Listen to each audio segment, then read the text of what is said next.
Exodus chapter 1. Now these are the names of the children of Israel which came into Egypt. Every man and his household came with Jacob. Reuben, Simeon, Levi, and Judah, Issachar, Zebulun, and Benjamin, Dan and Naphtali, Gad and Asher. And all the souls that came out of the loins of Jacob were 70 souls, for Joseph was in Egypt already. And Joseph died, and all his brethren, and all that generation. And the children of Israel were fruitful and increased abundantly, and multiplied, and waxed exceedingly mighty, and the land was filled with them. Now there arose up a new king over Egypt, which knew not Joseph, and he said unto his people, Behold, the people of the children of Israel are more and mightier than we. Come on, let us deal wisely with them, lest they multiply. And it come to pass, that when there falleth out any war, they join also unto our enemies, and fight against us, and so get them up out of the land. Therefore they did set over them taskmasters to afflict them with their burdens. And they built for Pharaoh treasure cities, Pithom and Ramesses. But the more they afflicted them, the more they multiplied and grew, and they were grieved because of the children of Israel. And the Egyptians made the children of Israel to serve with rigor, and they made their lives bitter with hard bondage, in mortar and in brick, and in all manner of service in the field. All their service wherein they made them serve was with rigor. And the king of Egypt spake to the Hebrew midwives, of which the name of one was Shiphrah, and the name of the other Puah. And he said, When ye do the office of a midwife to the Hebrew women, and see them upon the stools, if it be a son, then ye shall kill him. But if it be a daughter, then she shall live. But the midwives feared God, and did not as the king of Egypt commanded them, but saved the men children alive. And the king of Egypt called for the midwives, and said unto them, Why have ye done this thing, and have saved the men children alive? And the midwives said unto Pharaoh, Because the Hebrew women are not as the Egyptian women, for they are lively, and are delivered ere the midwives come in unto them. Therefore God dealt well with the midwives, and the people multiplied and waxed very mighty. And it came to pass, because the midwives feared God, that he made them houses. And Pharaoh charged all his people, saying, Every son that is born ye shall cast into the river, and every daughter ye shall save alive. Chapter 2. And there went a man of the house of Levi, and took to wife a daughter of Levi. And the woman conceived, and bare a son. And when she saw him that he was a goodly child, she hid him 3 months. And when she could no longer hide him, she took for him an ark of bulrushes, and daubed it with slime and with pitch, and put the child therein. And she laid it in the flags by the river's brink. And his sister stood afar off to wit what would be done to him. And the daughter of Pharaoh came down to wash herself at the river, and her maidens walked along by the river's side. And when she saw the ark among the flags, she sent her maid to fetch it. And when she had opened it, she saw the child, and behold, the babe wept. And she had compassion on him, and said, This is one of the Hebrews' children. Then said his sister to Pharaoh's daughter, Shall I go and call to thee a nurse of the Hebrew women, that she may nurse the child for thee? And Pharaoh's daughter said to her, Go. And the maid went and called the child's mother. And Pharaoh's daughter said unto her, Take this child away, and nurse it for me, and I will give thee thy wages. And the woman took the child and nursed it. And the child grew, and she brought him unto Pharaoh's daughter, and he became her son. And she called his name Moses, and she said, Because I drew him out of the water. And it came to pass in those days, when Moses was grown, that he went out unto his brethren, and looked on their burdens. And he spied an Egyptian smiting an Hebrew, one of his brethren. And he looked this way and that way, and when he saw that there was no man, he slew the Egyptian, and hid him in the sand. And when he went out the second day, behold, 2 men of the Hebrews strove together. And he said to him that did the wrong, Wherefore smitest thou thy fellow? And he said, Who made thee a prince and a judge over us? Intendest thou to kill me as thou killedst the Egyptian? And Moses feared, and said, Surely this thing is known. Now when Pharaoh heard this thing, he sought to slay Moses. But Moses fled from the face of Pharaoh, and dwelt in the land of Midian. And he sat down by a well. Now the priest of Midian had 7 daughters, and they came and drew water, and filled the troughs to water their father's flock. And the shepherds came and drove them away. But Moses stood up and helped them, and watered their flock. And when they came to Reuel their father, he said, How is it that ye are come so soon today?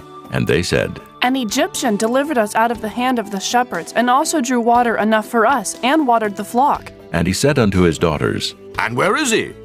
Why is it that ye have left the man? Call him that he may eat bread. And Moses was content to dwell with the man.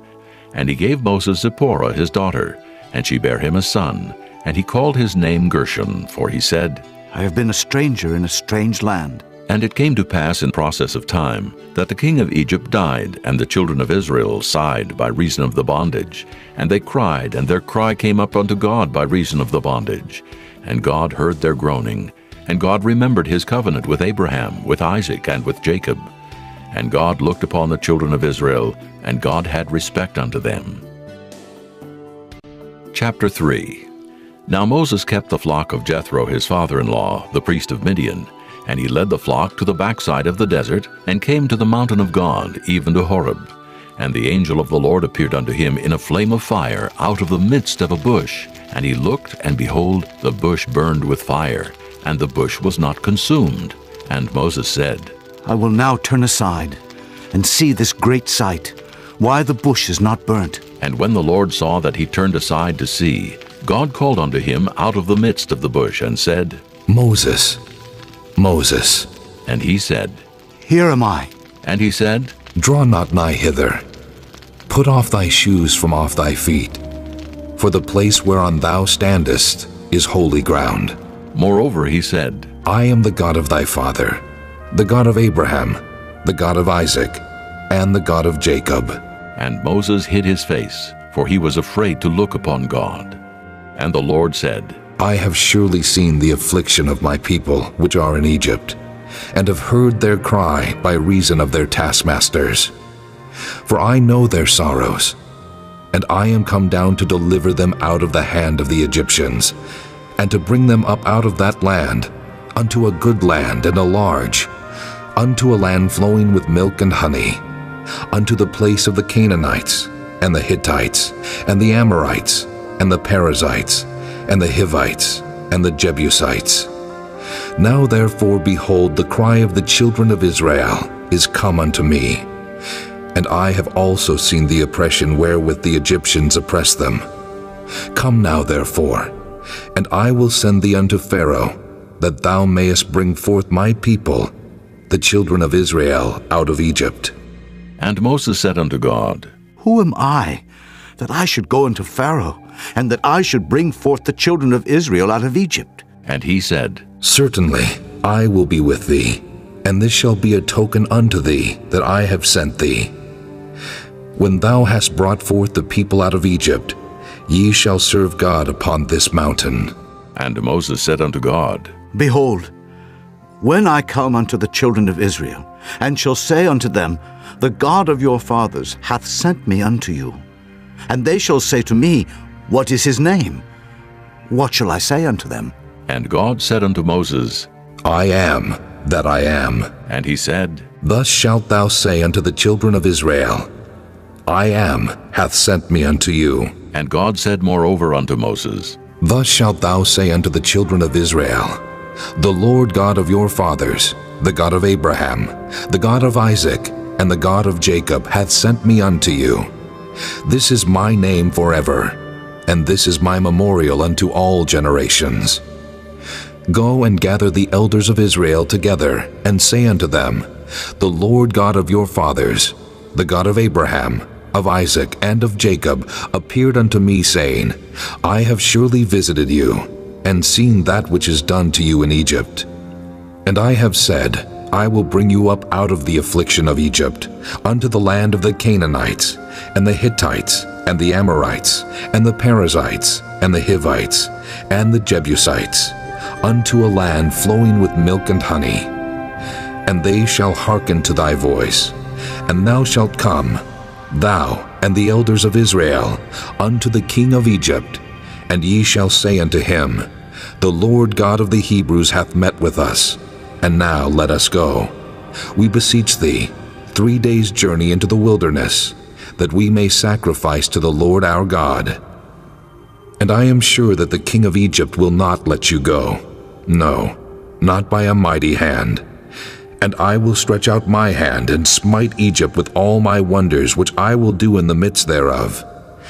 And after that he will let you go. And I will give this people favor in the sight of the Egyptians. And it shall come to pass, that when ye go, ye shall not go empty.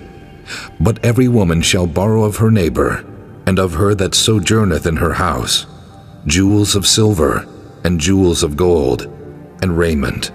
And ye shall put them upon your sons and upon your daughters, and ye shall spoil the Egyptians. Chapter 4. And Moses answered and said, But behold, they will not believe me, nor hearken unto my voice. For they will say, The Lord hath not appeared unto thee. And the Lord said unto him, What is that in thine hand?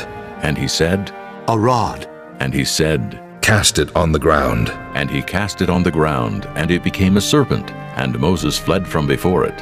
And the Lord said unto Moses, Put forth thine hand, and take it by the tail. And he put forth his hand, and caught it, and it became a rod in his hand. That they may believe that the Lord God of their fathers, the God of Abraham, the God of Isaac, and the God of Jacob, hath appeared unto thee. And the Lord said furthermore unto him, Put now thine hand into thy bosom. And he put his hand into his bosom, and when he took it out, behold, his hand was leprous as snow. And he said, Put thine hand into thy bosom again.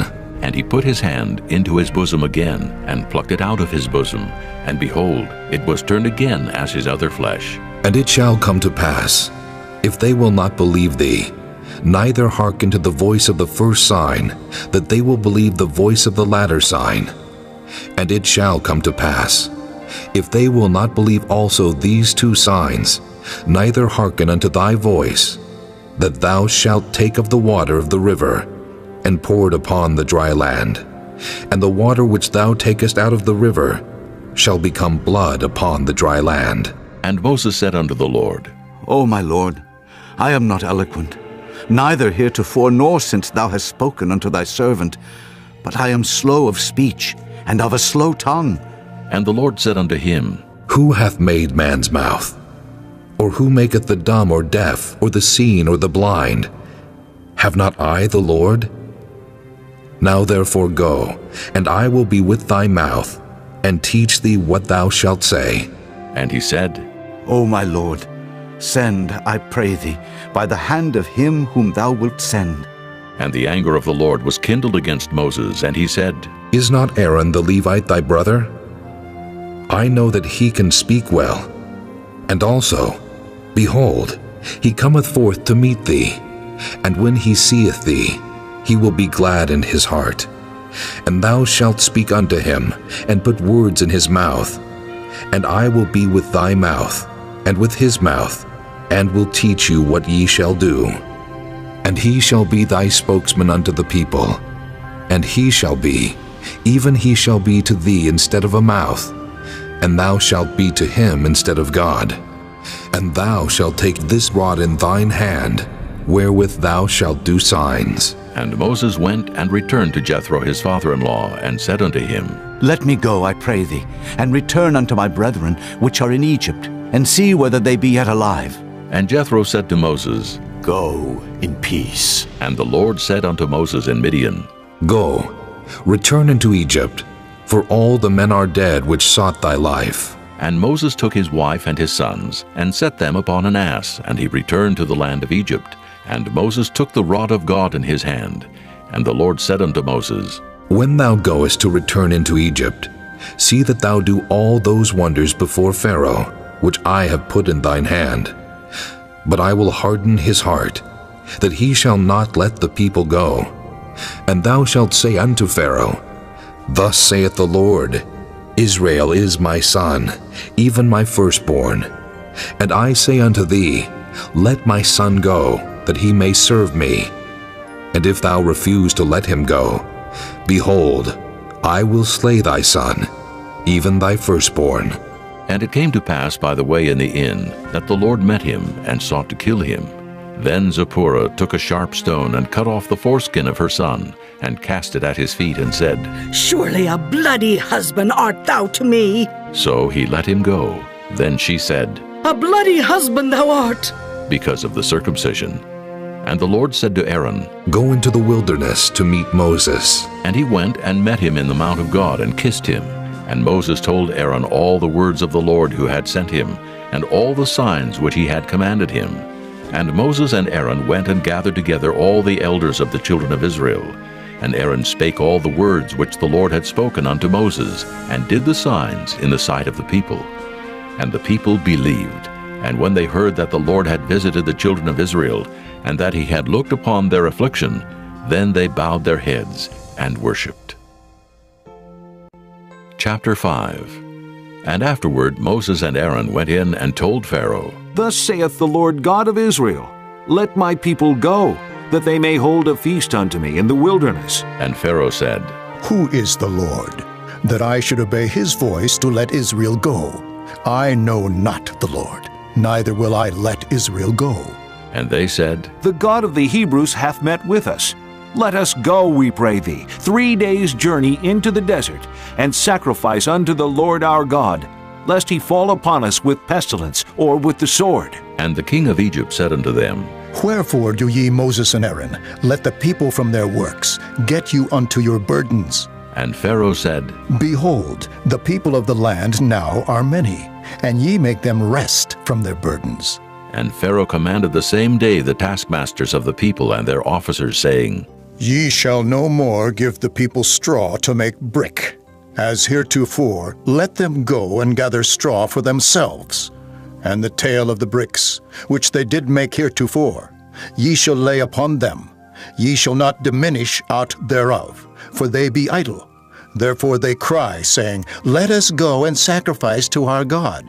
Let there more work be laid upon the men, that they may labor therein, and let them not regard vain words.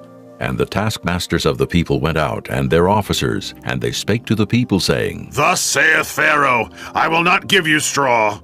Go ye, get you straw where ye can find it, yet not aught of your work shall be diminished. So the people were scattered abroad throughout all the land of Egypt to gather stubble instead of straw. And the taskmasters hasted them, saying, Fulfill your works, your daily tasks, as when there was straw. And the officers of the children of Israel, which Pharaoh's taskmasters had set over them, were beaten and demanded, Wherefore have ye not fulfilled your task in making brick both yesterday and today, as heretofore? Then the officers of the children of Israel came and cried unto Pharaoh, saying, Wherefore dealest thou thus with thy servants? There is no straw given unto thy servants, and they say to us, Make brick. And behold, thy servants are beaten, but the fault is in thine own people. But he said, Ye are idle. Ye are idle. Therefore ye say, Let us go and do sacrifice to the Lord. Go therefore now, and work. For there shall no straw be given you, yet shall ye deliver the tale of bricks. And the officers of the children of Israel did see that they were in evil case after it was said, Ye shall not diminish aught from your bricks of your daily task. And they met Moses and Aaron, who stood in the way as they came forth from Pharaoh. And they said unto them, The Lord look upon you and judge, because ye have made our savor to be abhorred in the eyes of Pharaoh, and in the eyes of his servants to put a sword in their hand to slay us. And Moses returned unto the Lord and said, Lord, wherefore hast thou so evil entreated this people? Why is it that thou hast sent me? For since I came to Pharaoh to speak in thy name, he hath done evil to this people. Neither hast thou delivered thy people at all. Chapter 6. Then the Lord said unto Moses, Now shalt thou see what I will do to Pharaoh. For with a strong hand shall he let them go, and with a strong hand shall he drive them out of his land. And God spake unto Moses and said unto him, I am the Lord, and I appeared unto Abraham, unto Isaac, and unto Jacob by the name of God Almighty. But by my name Jehovah was I not known to them.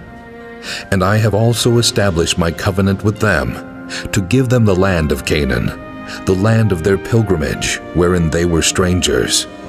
And I have also heard the groaning of the children of Israel, whom the Egyptians keep in bondage, and I have remembered my covenant.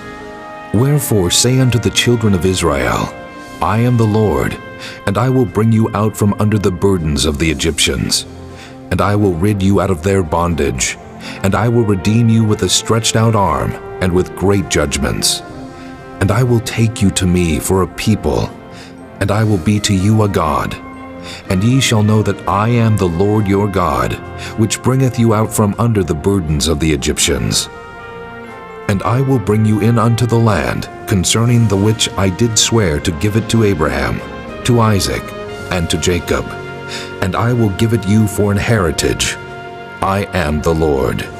And Moses spake so unto the children of Israel, but they hearkened not unto Moses for anguish of spirit and for cruel bondage. And the Lord spake unto Moses, saying, Go in, speak unto Pharaoh king of Egypt, that he let the children of Israel go out of his land. And Moses spake before the Lord, saying, Behold, the children of Israel have not hearkened unto me. How then shall Pharaoh hear me, who am of uncircumcised lips? And the Lord spake unto Moses and unto Aaron, and gave them a charge unto the children of Israel, and unto Pharaoh king of Egypt, to bring the children of Israel out of the land of Egypt. These be the heads of their fathers' houses.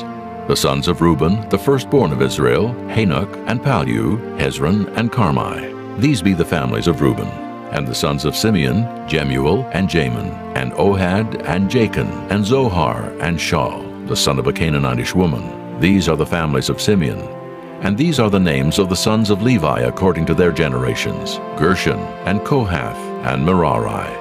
And the years of the life of Levi were 137 years. The sons of Gershon, Libni, and Shimei, according to their families.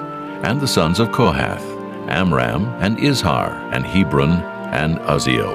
And the years of the life of Kohath were 133 years. And the sons of Merari, Mahali, and Mushi. These are the families of Levi, according to their generations. And Amram took him Jochebed, his father's sister, to wife, and she bare him Aaron and Moses. And the years of the life of Amram were 137 years. And the sons of Izhar, Korah, and Nephig, and Zichri. And the sons of Uzziel, Mishael, and Elzaphan, and Zithri. And Aaron took him Elishubah, daughter of Aminadab, sister of Naashon, to wife. And she bare him Nadab, and Abihu, Eleazar, and Ithamar. And the sons of Korah, Asher, and Elkanah, and Abiasaph. These are the families of the Korhites. And Eleazar, Aaron's son, took him one of the daughters of Putiel to wife, and she bare him Phinehas. These are the heads of the fathers of the Levites according to their families. These are that Aaron and Moses, to whom the Lord said, Bring out the children of Israel from the land of Egypt according to their armies. These are they which spake to Pharaoh king of Egypt to bring out the children of Israel from Egypt. These are that Moses and Aaron. And it came to pass on the day when the Lord spake unto Moses in the land of Egypt, that the Lord spake unto Moses, saying, I am the Lord. Speak thou unto Pharaoh king of Egypt all that I say unto thee. And Moses said before the Lord, Behold, I am of uncircumcised lips, and how shall Pharaoh hearken unto me? Chapter 7. And the Lord said unto Moses, See, I have made thee a god to Pharaoh, and Aaron thy brother shall be thy prophet. Thou shalt speak all that I command thee, and Aaron thy brother shall speak unto Pharaoh, that he send the children of Israel out of his land. And I will harden Pharaoh's heart, and multiply my signs and my wonders in the land of Egypt. But Pharaoh shall not hearken unto you, that I may lay my hand upon Egypt, and bring forth mine armies, and my people, the children of Israel, out of the land of Egypt by great judgments. And the Egyptians shall know that I am the Lord, when I stretch forth mine hand upon Egypt, and bring out the children of Israel from among them. And Moses and Aaron did as the Lord commanded them, so did they. And Moses was 80 years old, and Aaron 83 years old, when they spake unto Pharaoh. And the Lord spake unto Moses and unto Aaron, saying, When Pharaoh shall speak unto you, saying, Show a miracle for you, then thou shalt say unto Aaron, Take thy rod, and cast it before Pharaoh, and it shall become a serpent. And Moses and Aaron went in unto Pharaoh, and they did so as the Lord had commanded. And Aaron cast down his rod before Pharaoh, and before his servants, and it became a serpent. Then Pharaoh also called the wise men and the sorcerers. Now the magicians of Egypt, they also did in like manner with their enchantments. For they cast down every man his rod, and they became serpents. But Aaron's rod swallowed up their rods. And he hardened Pharaoh's heart, that he hearkened not unto them, as the Lord had said.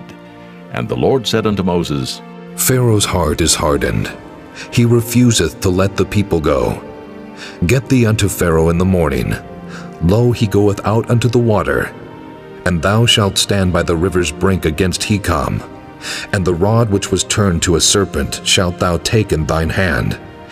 And thou shalt say unto him, The Lord God of the Hebrews hath sent me unto thee, saying, Let my people go, that they may serve me in the wilderness. And behold, hitherto thou wouldest not hear. Thus saith the Lord, In this thou shalt know that I am the Lord. Behold, I will smite with the rod that is in mine hand upon the waters which are in the river, and they shall be turned to blood. And the fish that is in the river shall die, and the river shall stink, and the Egyptians shall loathe to drink of the water of the river.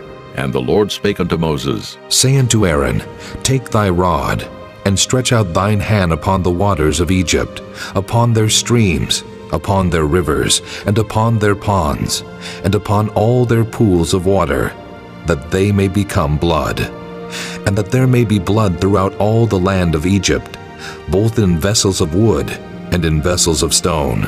And Moses and Aaron did so as the Lord commanded.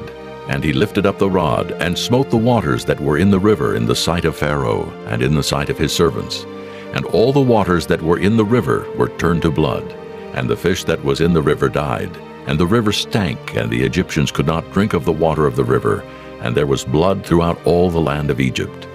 And the magicians of Egypt did so with their enchantments, and Pharaoh's heart was hardened, neither did he hearken unto them as the Lord had said.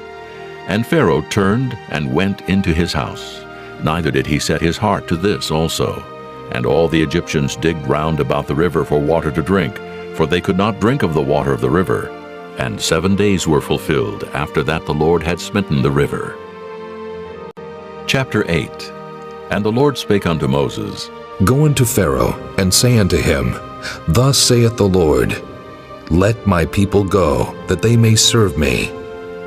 And if thou refuse to let them go, behold, I will smite all thy borders with frogs, and the river shall bring forth frogs abundantly, which shall go up and come into thine house, and into thy bedchamber, and upon thy bed, and into the house of thy servants, and upon thy people, and into thine ovens, and into thy kneading troughs.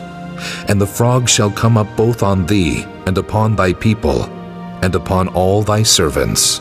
And the Lord spake unto Moses, Say unto Aaron, Stretch forth thine hand with thy rod over the streams, over the rivers, and over the ponds, and cause frogs to come up upon the land of Egypt. And Aaron stretched out his hand over the waters of Egypt, and the frogs came up and covered the land of Egypt. And the magicians did so with their enchantments, and brought up frogs upon the land of Egypt. Then Pharaoh called for Moses and Aaron, and said, Entreat the Lord, that he may take away the frogs from me and from my people, and I will let the people go, that they may do sacrifice unto the Lord. And Moses said unto Pharaoh, Glory over me. When shall I entreat for thee, and for thy servants, and for thy people, to destroy the frogs from thee and thy houses, that they may remain in the river only? And he said, Tomorrow. And he said, Be it according to thy word, that thou mayest know that there is none like unto the Lord our God. And the frogs shall depart from thee, and from thy houses, and from thy servants, and from thy people. They shall remain in the river only. And Moses and Aaron went out from Pharaoh, and Moses cried unto the Lord because of the frogs which he had brought against Pharaoh. And the Lord did according to the word of Moses, and the frogs died out of the houses, out of the villages, and out of the fields. And they gathered them together upon heaps, and the land stank. But when Pharaoh saw that there was respite, he hardened his heart, and hearkened not unto them as the Lord had said. And the Lord said unto Moses, Say unto Aaron, Stretch out thy rod, and smite the dust of the land, that it may become lice throughout all the land of Egypt. And they did so. For Aaron stretched out his hand with his rod, and smote the dust of the earth, and it became lice in man and in beast. All the dust of the land became lice throughout all the land of Egypt. And the magicians did so with their enchantments to bring forth lice, but they could not. So there were lice upon man and upon beast. Then the magicians said unto Pharaoh, This is the finger of God. And Pharaoh's heart was hardened, and he hearkened not unto them as the Lord had said. And the Lord said unto Moses, Rise up early in the morning, and stand before Pharaoh. Lo, he cometh forth to the water, and say unto him, Thus saith the Lord, Let my people go, that they may serve me. Else, if thou wilt not let my people go, behold, I will send swarms of flies upon thee, and upon thy servants, and upon thy people, and into thy houses, and the houses of the Egyptians shall be full of swarms of flies, and also the ground whereon they are. And I will sever in that day the land of Goshen, in which my people dwell, that no swarms of flies shall be there, to the end thou mayest know that I am the Lord in the midst of the earth. And I will put a division between my people and thy people. Tomorrow shall this sign be. And the Lord did so. And there came a grievous swarm of flies into the house of Pharaoh, and into his servants' houses, and into all the land of Egypt. The land was corrupted by reason of the swarm of flies. And Pharaoh called for Moses and for Aaron, and said, Go ye, sacrifice to your God in the land. And Moses said, It is not meet so to do. For we shall sacrifice the abomination of the Egyptians to the Lord our God. Lo, shall we sacrifice the abomination of the Egyptians before their eyes? And will they not stone us? We will go 3 days' journey into the wilderness, and sacrifice to the Lord our God, as he shall command us. And Pharaoh said, I will let you go, that ye may sacrifice to the Lord your God in the wilderness. Only ye shall not go very far away. Entreat for me. And Moses said, Behold, I go out from thee, and I will entreat the Lord that the swarms of flies may depart from Pharaoh, from his servants, and from his people, tomorrow. But let not Pharaoh deal deceitfully any more in not letting the people go to sacrifice to the Lord. And Moses went out from Pharaoh and entreated the Lord. And the Lord did according to the word of Moses, and he removed the swarms of flies from Pharaoh, from his servants, and from his people. There remained not one. And Pharaoh hardened his heart at this time also, neither would he let the people go. Chapter 9. Then the Lord said unto Moses, Go in unto Pharaoh, and tell him, Thus saith the Lord God of the Hebrews, Let my people go, that they may serve me. For if thou refuse to let them go, and wilt hold them still, behold, the hand of the Lord is upon thy cattle, which is in the field, upon the horses, upon the asses, upon the camels, upon the oxen, and upon the sheep. There shall be a very grievous murrain. And the Lord shall sever between the cattle of Israel and the cattle of Egypt, and there shall nothing die of all that is the children's of Israel. And the Lord appointed a set time, saying, Tomorrow the Lord shall do this thing in the land. And the Lord did that thing on the morrow, and all the cattle of Egypt died, but of the cattle of the children of Israel died not one. And Pharaoh sent, and behold, there was not one of the cattle of the Israelites dead. And the heart of Pharaoh was hardened, and he did not let the people go. And the Lord said unto Moses and unto Aaron, Take to you handfuls of ashes of the furnace, and let Moses sprinkle it toward the heaven in the sight of Pharaoh. And it shall become small dust in all the land of Egypt, and shall be a boil breaking forth with blains upon man, and upon beast throughout all the land of Egypt. And they took ashes of the furnace, and stood before Pharaoh, and Moses sprinkled it up toward heaven, and it became a boil breaking forth with blains upon man and upon beast. And the magicians could not stand before Moses because of the boils, for the boil was upon the magicians and upon all the Egyptians. And the Lord hardened the heart of Pharaoh, and he hearkened not unto them, as the Lord had spoken unto Moses. And the Lord said unto Moses, Rise up early in the morning, and stand before Pharaoh, and say unto him, Thus saith the Lord God of the Hebrews, Let my people go, that they may serve me. For I will at this time send all my plagues upon thine heart, and upon thy servants, and upon thy people, that thou mayest know that there is none like me in all the earth.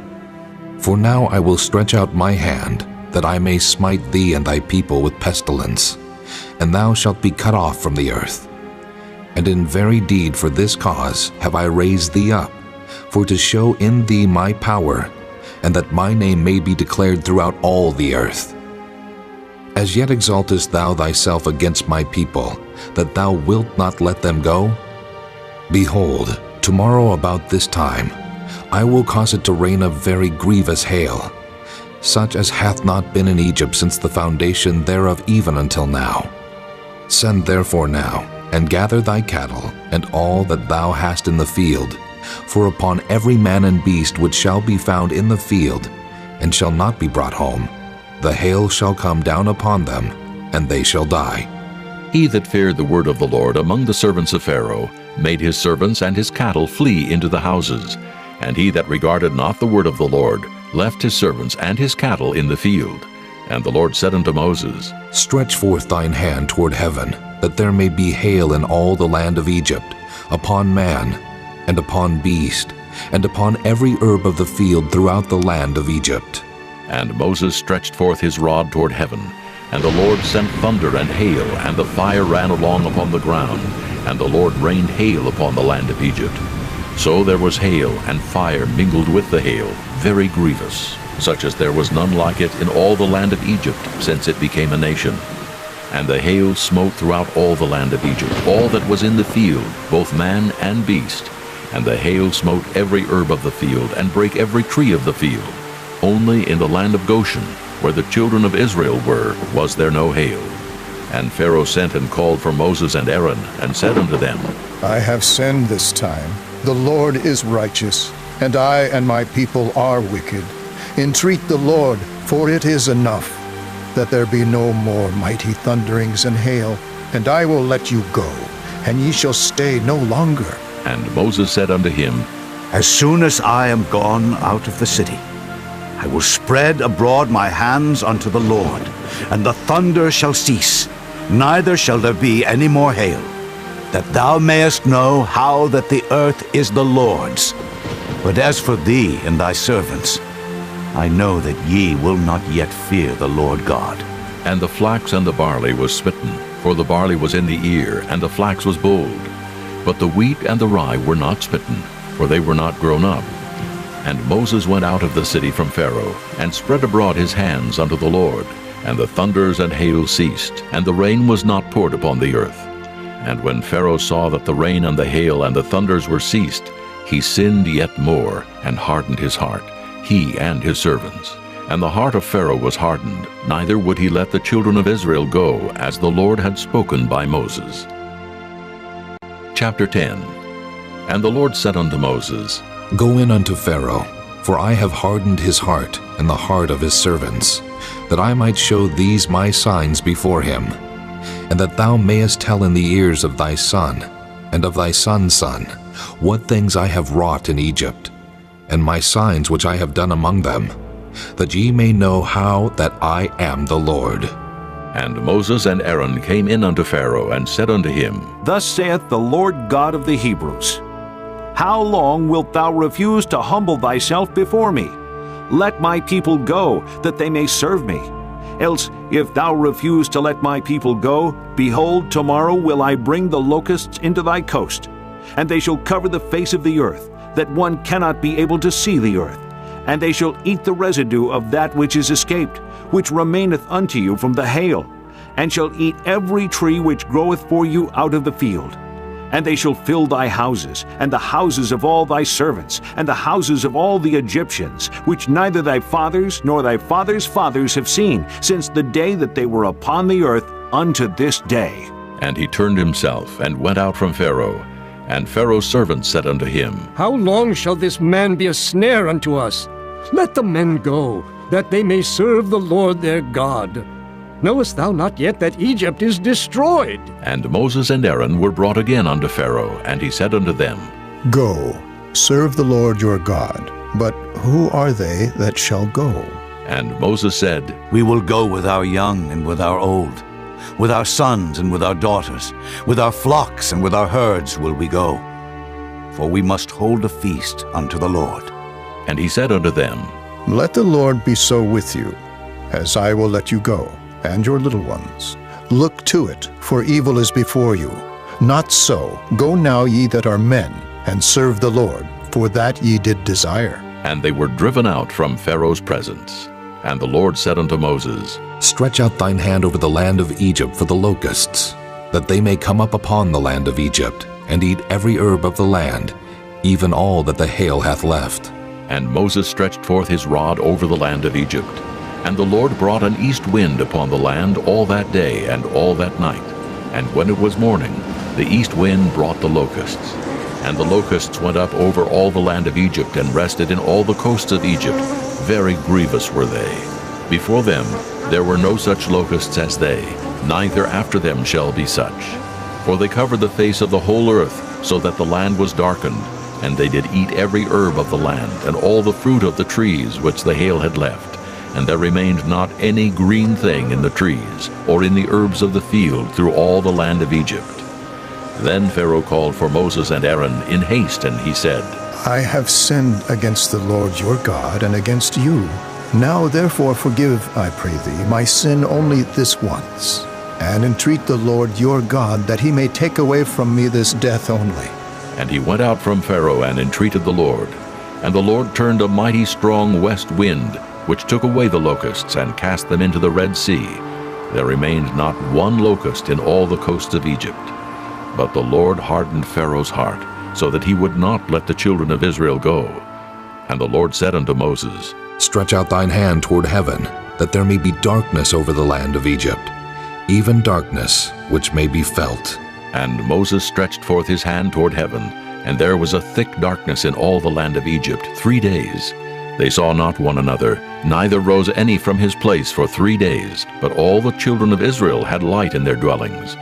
And Pharaoh called unto Moses and said, Go ye, serve the Lord. Only let your flocks and your herds be stayed. Let your little ones also go with you. And Moses said, Thou must give us also sacrifices and burnt offerings, that we may sacrifice unto the Lord our God. Our cattle also shall go with us. There shall not an hoof be left behind, for thereof must we take to serve the Lord our God. And we know not with what we must serve the Lord until we come thither. But the Lord hardened Pharaoh's heart, and he would not let them go. And Pharaoh said unto him, Get thee from me. Take heed to thyself. See my face no more, for in that day thou seest my face, thou shalt die. And Moses said, Thou hast spoken well. I will see thy face again no more. Chapter 11. And the Lord said unto Moses, Yet will I bring one plague more upon Pharaoh and upon Egypt. Afterwards he will let you go hence. When he shall let you go, he shall surely thrust you out hence altogether. Speak now in the ears of the people, and let every man borrow of his neighbor, and every woman of her neighbor, jewels of silver and jewels of gold. And the Lord gave the people favor in the sight of the Egyptians. Moreover, the man Moses was very great in the land of Egypt, in the sight of Pharaoh's servants, and in the sight of the people. And Moses said, Thus saith the Lord, About midnight will I go out into the midst of Egypt, and all the firstborn in the land of Egypt shall die, from the firstborn of Pharaoh that sitteth upon his throne, even unto the firstborn of the maidservant that is behind the mill, and all the firstborn of beasts. And there shall be a great cry throughout all the land of Egypt, such as there was none like it, nor shall be like it any more. But against any of the children of Israel shall not a dog move his tongue, against man or beast, that ye may know how that the Lord doth put a difference between the Egyptians and Israel. And all these thy servants shall come down unto me, and bow down themselves unto me, saying, Get thee out, and all the people that follow thee. And after that I will go out. And he went out from Pharaoh in a great anger. And the Lord said unto Moses, Pharaoh shall not hearken unto you, that my wonders may be multiplied in the land of Egypt. And Moses and Aaron did all these wonders before Pharaoh. And the Lord hardened Pharaoh's heart, so that he would not let the children of Israel go out of his land. Chapter 12. And the Lord spake unto Moses and Aaron in the land of Egypt, saying, This month shall be unto you the beginning of months. It shall be the first month of the year to you. Speak ye unto all the congregation of Israel, saying, In the 10th day of this month they shall take to them every man a lamb, according to the house of their fathers, a lamb for an house. And if the household be too little for the lamb, let him and his neighbor next unto his house take it according to the number of the souls. Every man according to his eating shall make your count for the lamb. Your lamb shall be without blemish, a male of the first year. Ye shall take it out from the sheep or from the goats, and ye shall keep it up until the 14th day of the same month. And the whole assembly of the congregation of Israel shall kill it in the evening. And they shall take of the blood, and strike it on the 2 side posts, and on the upper doorpost of the houses, wherein they shall eat it. And they shall eat the flesh in that night, roast with fire and unleavened bread, and with bitter herbs they shall eat it. Eat not of it raw, nor sodden at all with water, but roast with fire his head with his legs, and with the purtenance thereof. And ye shall let nothing of it remain until the morning. And that which remaineth of it until the morning ye shall burn with fire. And thus shall ye eat it, with your loins girded, your shoes on your feet, and your staff in your hand. And ye shall eat it in haste. It is the Lord's Passover. For I will pass through the land of Egypt this night, and will smite all the firstborn in the land of Egypt, both man and beast, and against all the gods of Egypt I will execute judgment. I am the Lord. And the blood shall be to you for a token upon the houses where ye are. And when I see the blood, I will pass over you, and the plague shall not be upon you to destroy you when I smite the land of Egypt. And this day shall be unto you for a memorial, and ye shall keep it a feast to the Lord throughout your generations. Ye shall keep it a feast by an ordinance forever. 7 days shall ye eat unleavened bread. Even the first day ye shall put away leaven out of your houses. For whosoever eateth leavened bread from the first day until the 7th day, that soul shall be cut off from Israel. And in the first day there shall be an holy convocation, and in the 7th day there shall be an holy convocation to you. No manner of work shall be done in them, save that which every man must eat, that only may be done of you. And ye shall observe the feast of unleavened bread. For in this selfsame day have I brought your armies out of the land of Egypt. Therefore shall ye observe this day in your generations by an ordinance forever. In the first month, on the 14th day of the month at even, ye shall eat unleavened bread until the 21st day of the month at even. 7 days shall there be no leaven found in your houses. For whosoever eateth that which is leavened, even that soul shall be cut off from the congregation of Israel, whether he be a stranger or born in the land. Ye shall eat nothing leavened. In all your habitations shall ye eat unleavened bread. Then Moses called for all the elders of Israel and said unto them, Draw out and take you a lamb according to your families, and kill the Passover. And ye shall take a bunch of hyssop, and dip it in the blood that is in the basin, and strike the lintel and the 2 side posts with the blood that is in the basin. And none of you shall go out at the door of his house until the morning. For the Lord will pass through to smite the Egyptians. And when he seeth the blood upon the lintel and on the 2 side posts, the Lord will pass over the door, and will not suffer the destroyer to come in unto your houses to smite you. And ye shall observe this thing for an ordinance to thee and to thy sons forever. And it shall come to pass, when ye be come to the land which the Lord will give you, according as he hath promised, that ye shall keep this service. And it shall come to pass, when your children shall say unto you, What mean ye by this service? That ye shall say, It is the sacrifice of the Lord's Passover, who passed over the houses of the children of Israel in Egypt when he smote the Egyptians, and delivered our houses. And the people bowed the head and worshipped. And the children of Israel went away, and did as the Lord had commanded Moses and Aaron, so did they. And it came to pass that at midnight the Lord smote all the firstborn in the land of Egypt, from the firstborn of Pharaoh that sat on his throne, unto the firstborn of the captive that was in the dungeon, and all the firstborn of cattle.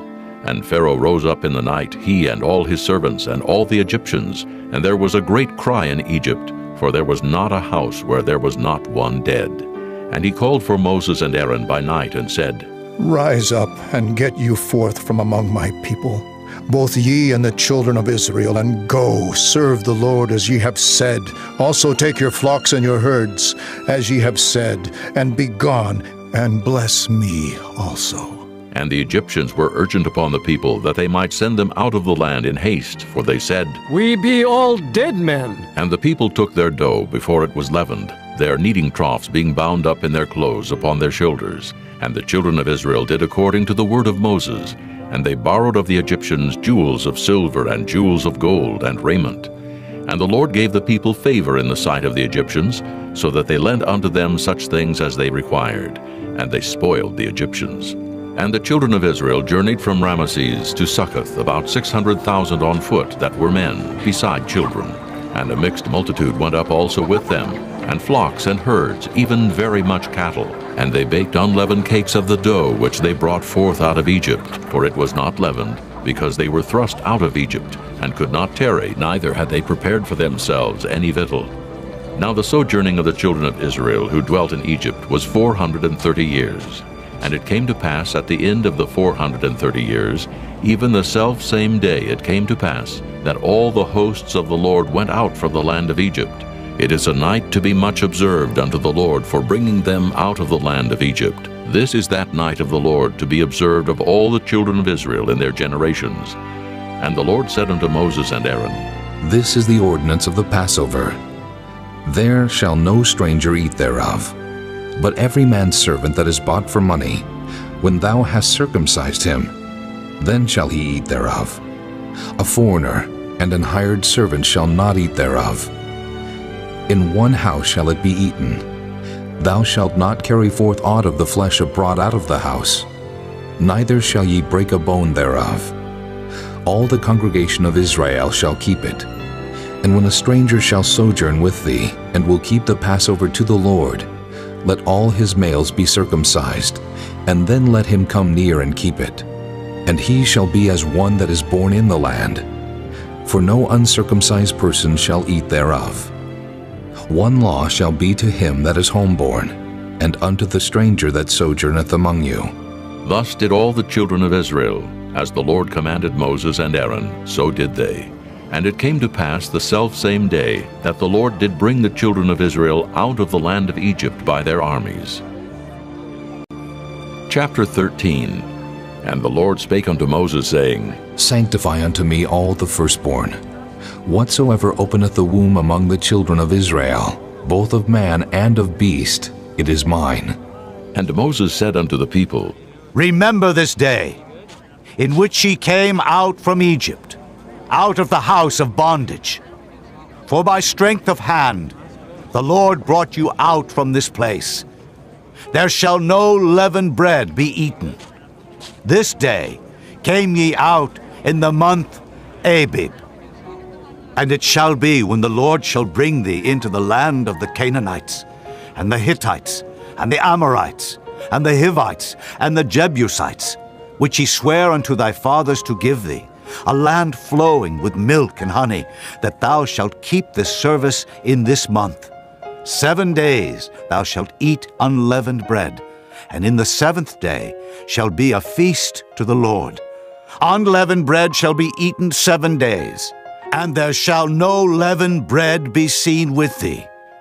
Neither shall there be leaven seen with thee in all thy quarters. And thou shalt show thy son in that day, saying, This is done because of that which the Lord did unto me when I came forth out of Egypt. And it shall be for a sign unto thee upon thine hand, and for a memorial between thine eyes, that the Lord's law may be in thy mouth. For with a strong hand hath the Lord brought thee out of Egypt. Thou shalt therefore keep this ordinance in his season from year to year.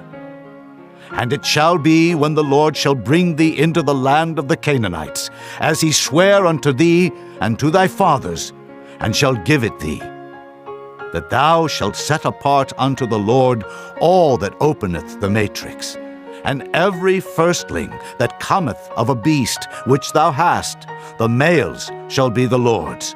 And every firstling of an ass thou shalt redeem with a lamb. And if thou wilt not redeem it, then thou shalt break his neck. And all the firstborn of man among thy children shalt thou redeem. And it shall be when thy son asketh thee in time to come, saying, What is this? That thou shalt say unto him, By strength of hand the Lord brought us out from Egypt, from the house of bondage.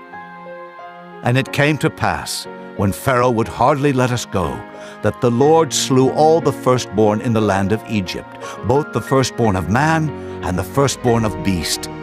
Therefore I sacrifice to the Lord all that openeth the matrix, being males, but all the firstborn of my children I redeem. And it shall be for a token upon thine hand, and for frontlets between thine eyes, for by strength of hand the Lord brought us forth out of Egypt. And it came to pass, when Pharaoh had let the people go, that God led them not through the way of the land of the Philistines, although that was near. For God said, Lest peradventure the people repent when they see war, and they return to Egypt. But God led the people about through the way of the wilderness of the Red Sea. And the children of Israel went up harnessed out of the land of Egypt. And Moses took the bones of Joseph with him, for he had straitly sworn the children of Israel, saying, God will surely visit you, and ye shall carry up my bones away hence with you. And they took their journey from Succoth, and encamped in Etham in the edge of the wilderness. And the Lord went before them by day in a pillar of cloud to lead them the way, and by night in a pillar of fire to give them light, to go by day and night.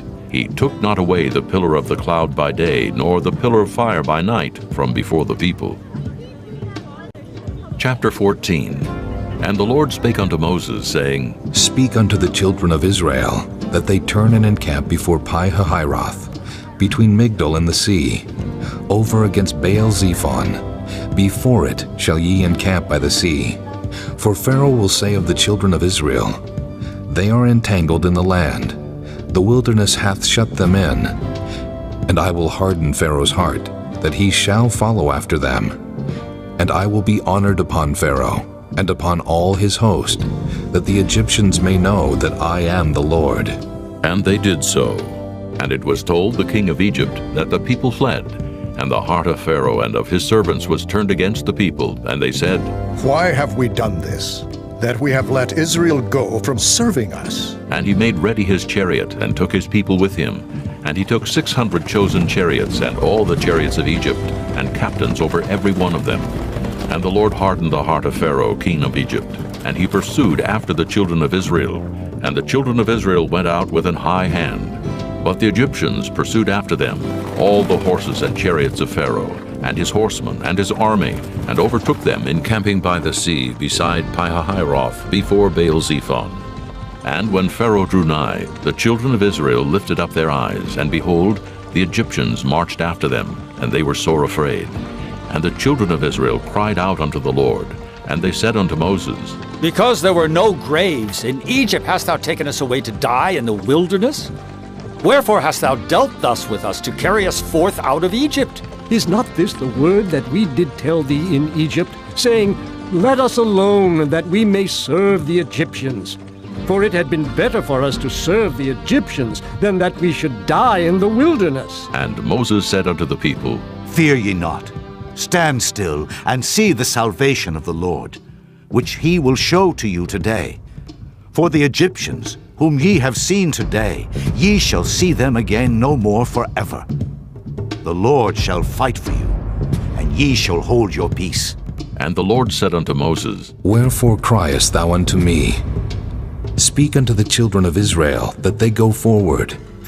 But lift thou up thy rod, and stretch out thine hand over the sea, and divide it.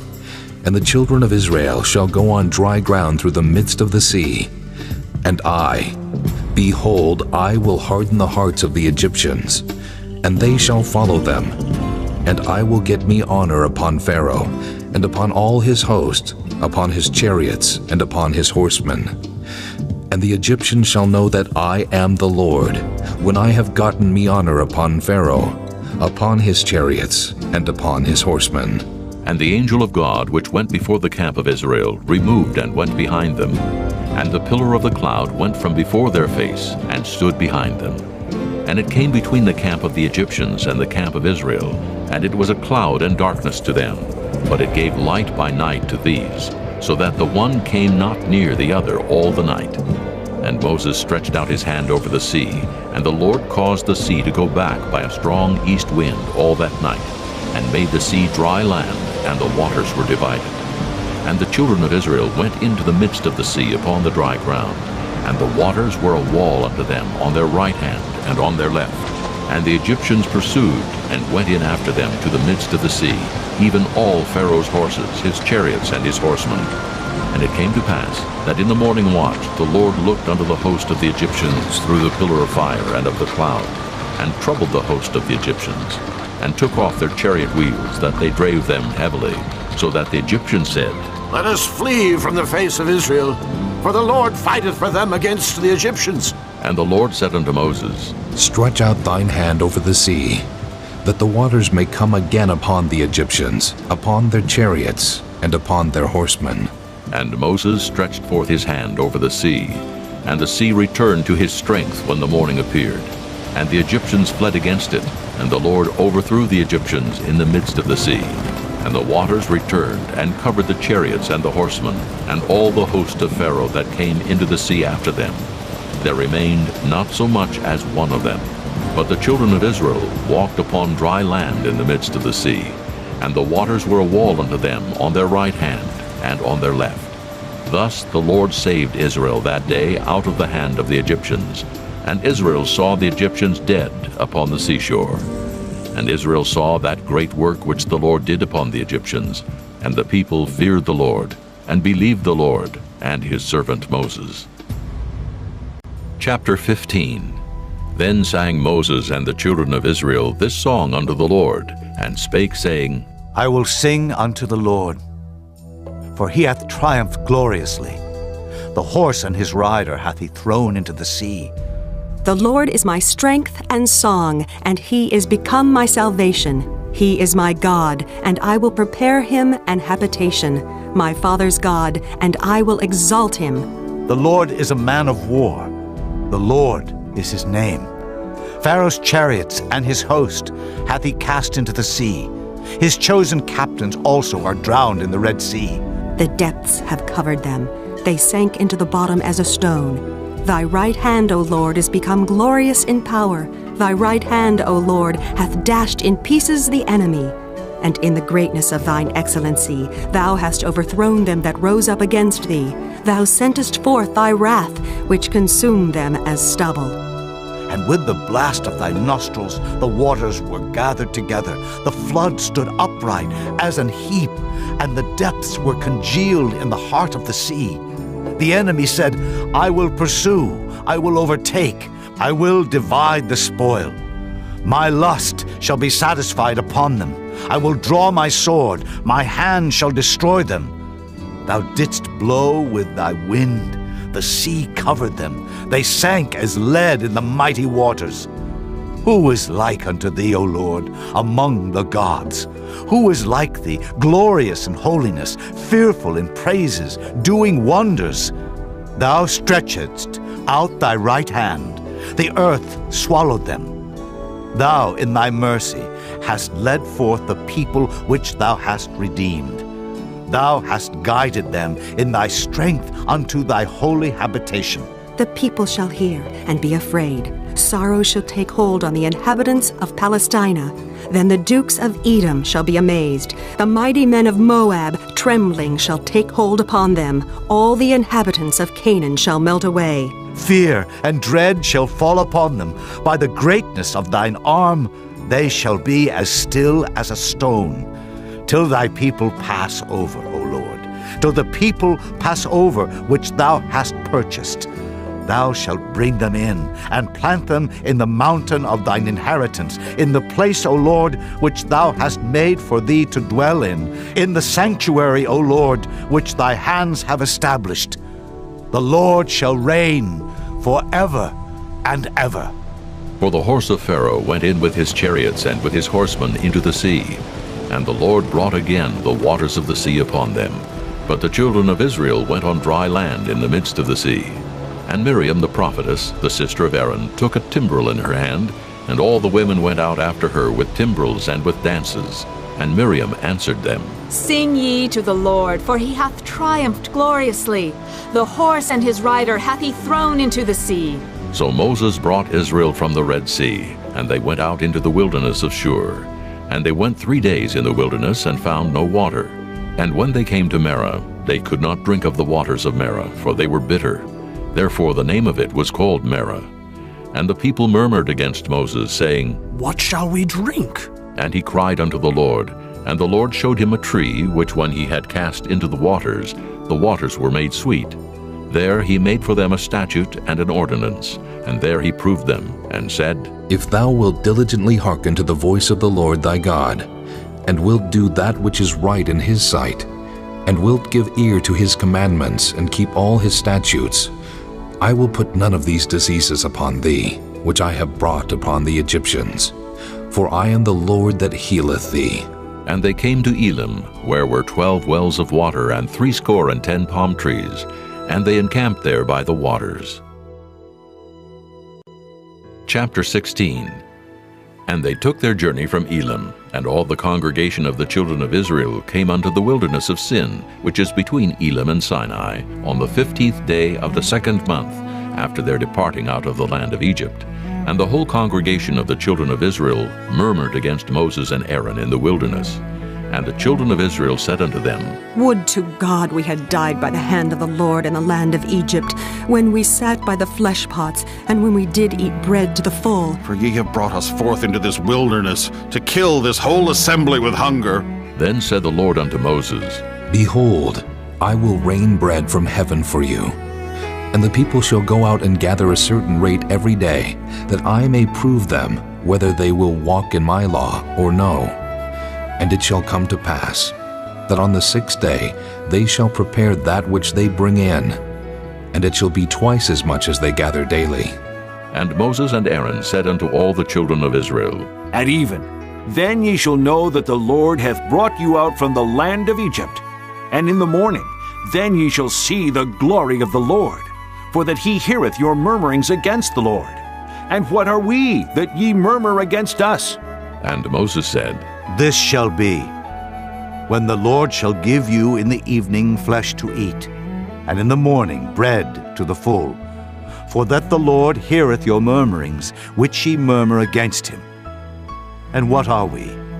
Your murmurings are not against us, but against the Lord. And Moses spake unto Aaron, Say unto all the congregation of the children of Israel, Come near before the Lord, for he hath heard your murmurings. And it came to pass, as Aaron spake unto the whole congregation of the children of Israel, that they looked toward the wilderness, and behold, the glory of the Lord appeared in the cloud. And the Lord spake unto Moses, saying, I have heard the murmurings of the children of Israel. Speak unto them, saying, At even ye shall eat flesh, and in the morning ye shall be filled with bread, and ye shall know that I am the Lord your God. And it came to pass that at even the quails came up and covered the camp, and in the morning the dew lay round about the host. And when the dew that lay was gone up, behold, upon the face of the wilderness there lay a small round thing, as small as the hoarfrost on the ground. And when the children of Israel saw it, they said one to another, It is manna. For they wist not what it was. And Moses said unto them, This is the bread which the Lord hath given you to eat. This is the thing which the Lord hath commanded. Gather of it every man according to his eating, an omer for every man according to the number of your persons. Take ye every man for them which are in his tents. And the children of Israel did so, and gathered some more, some less. And when they did meet it with an omer, he that gathered much had nothing over, and he that gathered little had no lack. They gathered every man according to his eating. And Moses said, Let no man leave of it till the morning. Notwithstanding, they hearkened not unto Moses.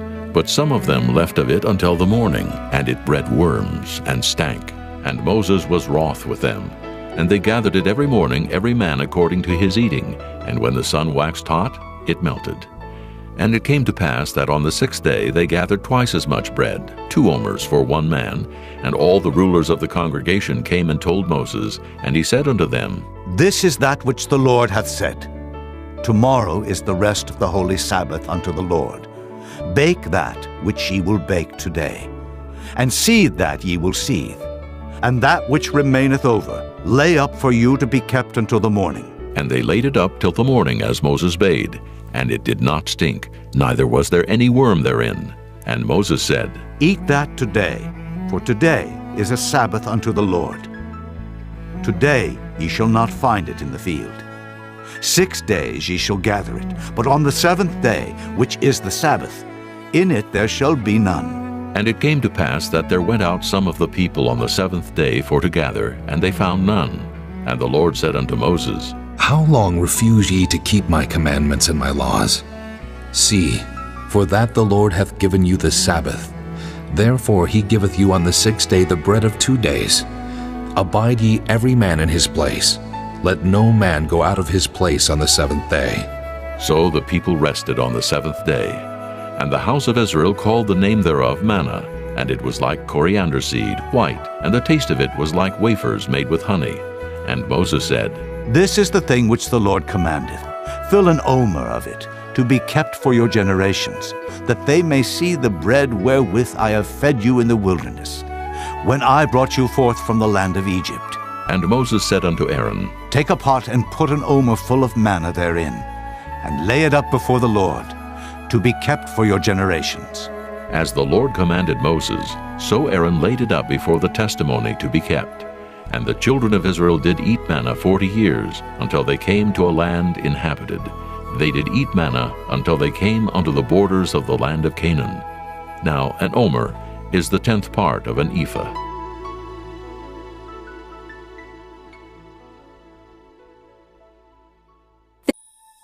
Chapter 17.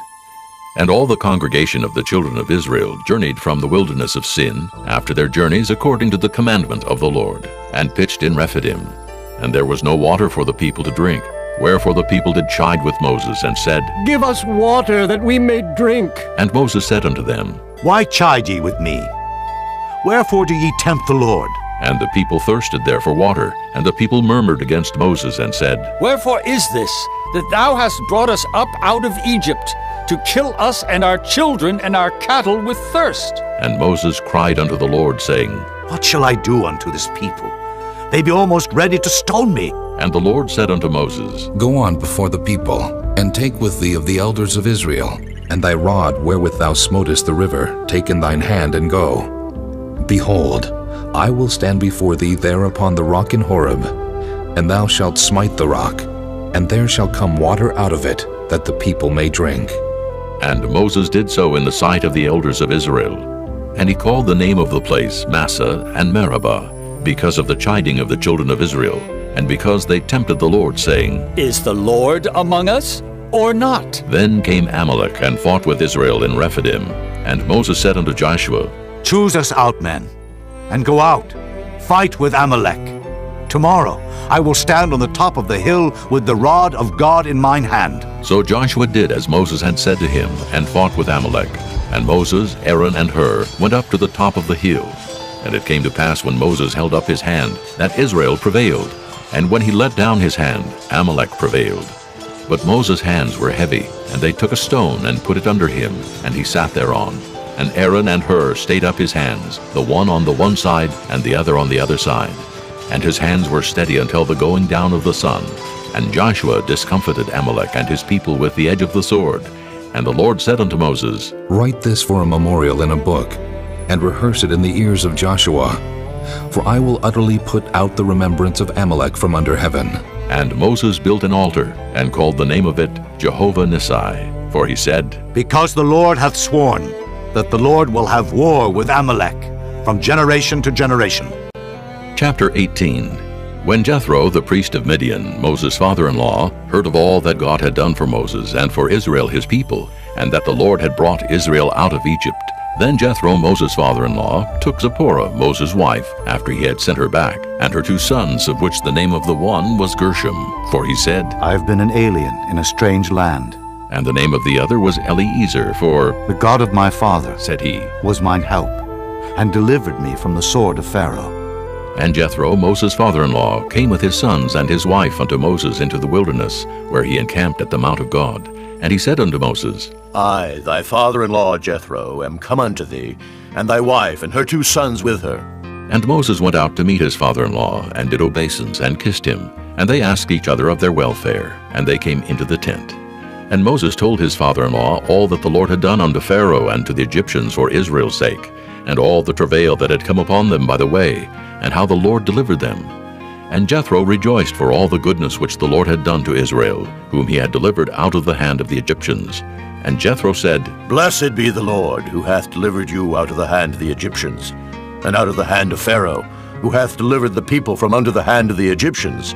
Now I know that the Lord is greater than all gods, for in the thing wherein they dealt proudly he was above them. And Jethro, Moses' father-in-law, took a burnt offering and sacrifices for God. And Aaron came, and all the elders of Israel, to eat bread with Moses' father-in-law before God. And it came to pass on the morrow, that Moses sat to judge the people. And the people stood by Moses from the morning unto the evening.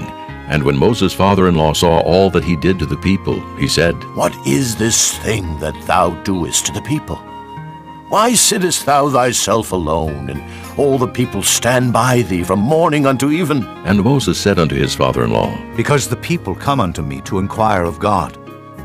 When they have a matter, they come unto me, and I judge between one and another. And I do make them know the statutes of God, and his laws. And Moses' father-in-law said unto him, The thing that thou doest is not good. Thou wilt surely wear away, both thou and this people that is with thee. For this thing is too heavy for thee. Thou art not able to perform it thyself alone. Hearken now unto my voice. I will give thee counsel, and God shall be with thee. Be thou for the people to Godward, that thou mayest bring the causes unto God. And thou shalt teach them ordinances and laws, and shalt show them the way wherein they must walk, and the work that they must do. Moreover, thou shalt provide out of all the people able men, such as fear God, men of truth, hating covetousness, and place such over them to be rulers of thousands, and rulers of hundreds, rulers of 50s, and rulers of 10s. And let them judge the people at all seasons. And it shall be that every great matter they shall bring unto thee, but every small matter they shall judge. So shall it be easier for thyself, and they shall bear the burden with thee. If thou shalt do this thing, and God command thee so, then thou shalt be able to endure, and all this people shall also go to their place in peace. So Moses hearkened to the voice of his father-in-law, and did all that he had said. And Moses chose able men out of all Israel, and made them heads over the people, rulers of thousands, rulers of hundreds, rulers of 50s, and rulers of 10s. And they judged the people at all seasons. The hard causes they brought unto Moses, but every small matter they judged themselves. And Moses let his father-in-law depart, and he went his way into his own land. Chapter 19. In the 3rd month, when the children of Israel were gone forth out of the land of Egypt, the same day came they into the wilderness of Sinai, for they were departed from Rephidim, and were come to the desert of Sinai, and had pitched in the wilderness. And there Israel camped before the mount. And Moses went up unto God, and the Lord called unto him out of the mountain, saying, Thus shalt thou say to the house of Jacob, and tell the children of Israel, Ye have seen what I did unto the Egyptians, and how I bare you on eagle's wings, and brought you unto myself. Now therefore, if ye will obey my voice indeed, and keep my covenant, then ye shall be a peculiar treasure unto me above all people. For all the earth is mine, and ye shall be unto me a kingdom of priests, and an holy nation. These are the words which thou shalt speak unto the children of Israel. And Moses came and called for the elders of the people, and laid before their faces all these words which the Lord commanded him. And all the people answered together and said, All that the Lord hath spoken we will do. And Moses returned the words of the people unto the Lord. And the Lord said unto Moses, Lo, I come unto thee in a thick cloud, that the people may hear when I speak with thee, and believe thee forever. And Moses told the words of the people unto the Lord. And the Lord said unto Moses, Go unto the people, and sanctify them today and tomorrow, and let them wash their clothes, and be ready against the third day. For the third day the Lord will come down in the sight of all the people upon Mount Sinai. And thou shalt set bounds unto the people round about, saying, Take heed to yourselves, that ye go not up into the mount, or touch the border of it. Whosoever toucheth the mount shall be surely put to death. There shall not an hand touch it, but he shall surely be stoned or shot through. Whether it be beast or man, it shall not live. When the trumpet soundeth long, they shall come up to the mount. And Moses went down from the mount unto the people, and sanctified the people, and they washed their clothes. And he said unto the people, Be ready against the third day. Come not at your wives. And it came to pass on the third day in the morning, that there were thunders and lightnings, and a thick cloud upon the mount, and the voice of the trumpet exceeding loud, so that all the people that was in the camp trembled. And Moses brought forth the people out of the camp to meet with God, and they stood at the nether part of the mount. And Mount Sinai was altogether on a smoke, because the Lord descended upon it in fire, and the smoke thereof ascended as the smoke of a furnace, and the whole mount quaked greatly. And when the voice of the trumpet sounded long and waxed louder and louder, Moses spake, and God answered him by a voice. And the Lord came down upon Mount Sinai, on the top of the mount, and the Lord called Moses up to the top of the mount. And Moses went up, and the Lord said unto Moses, Go down, charge the people lest they break through unto the Lord to gaze, and many of them perish. And let the priests also, which come near to the Lord, sanctify themselves, lest the Lord break forth upon them. And Moses said unto the Lord, The people cannot come up to Mount Sinai, for thou chargest us, saying, Set bounds about the mount, and sanctify it. And the Lord said unto him, Away, get thee down, and thou shalt come up, thou and Aaron with thee. But let not the priests and the people break through to come up unto the Lord, lest he break forth upon them. So Moses went down unto the people, and spake unto them. Chapter 20. And God spake all these words, saying, I am the Lord thy God, which have brought thee out of the land of Egypt, out of the house of bondage. Thou shalt have no other gods before me. Thou shalt not make unto thee any graven image, or any likeness of anything that is in heaven above, or that is in the earth beneath, or that is in the water under the earth. Thou shalt not bow down thyself to them, nor serve them. For I, the Lord thy God, am a jealous God, visiting the iniquity of the fathers upon the children unto the third and fourth generation of them that hate me, and showing mercy unto thousands of them that love me, and keep my commandments. Thou shalt not take the name of the Lord thy God in vain, for the Lord will not hold him guiltless that taketh his name in vain. Remember the Sabbath day to keep it holy. 6 days shalt thou labor and do all thy work, but the seventh day is the Sabbath of the Lord thy God. In it thou shalt not do any work, thou, nor thy son, nor thy daughter, thy manservant, nor thy maidservant, nor thy cattle, nor thy stranger that is within thy gates. For in 6 days the Lord made heaven and earth, the sea, and all that in them is, and rested the seventh day. Wherefore the Lord blessed the Sabbath day, and hallowed it. Honor thy father and thy mother, that thy days may be long upon the land which the Lord thy God giveth thee. Thou shalt not kill. Thou shalt not commit adultery. Thou shalt not steal. Thou shalt not bear false witness against thy neighbor. Thou shalt not covet thy neighbor's house. Thou shalt not covet thy neighbor's wife, nor his manservant, nor his maidservant, nor his ox, nor his ass, nor anything that is thy neighbor's. And all the people saw the thunderings and the lightnings, and the noise of the trumpet, and the mountain smoking. And when the people saw it, they removed and stood afar off. And they said unto Moses, Speak thou with us, and we will hear. But let not God speak with us, lest we die. And Moses said unto the people, Fear not, for God is come to prove you, and that his fear may be before your faces, that ye sin not. And the people stood afar off. And Moses drew near unto the thick darkness where God was. And the Lord said unto Moses, Thus thou shalt say unto the children of Israel, Ye have seen that I have talked with you from heaven. Ye shall not make with me gods of silver, neither shall ye make unto you gods of gold. An altar of earth thou shalt make unto me, and shalt sacrifice thereon thy burnt offerings, and thy peace offerings, thy sheep, and thine oxen.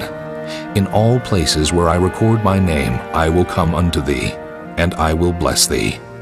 And if thou wilt make me an altar of stone, thou shalt not build it of hewn stone, for if thou lift up thy tool upon it, thou hast polluted it. Neither shalt thou go up by steps unto mine altar, that thy nakedness be not discovered thereon. Chapter 21.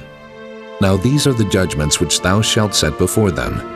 If thou buy an Hebrew servant, 6 years he shall serve, and in the 7th he shall go out free for nothing.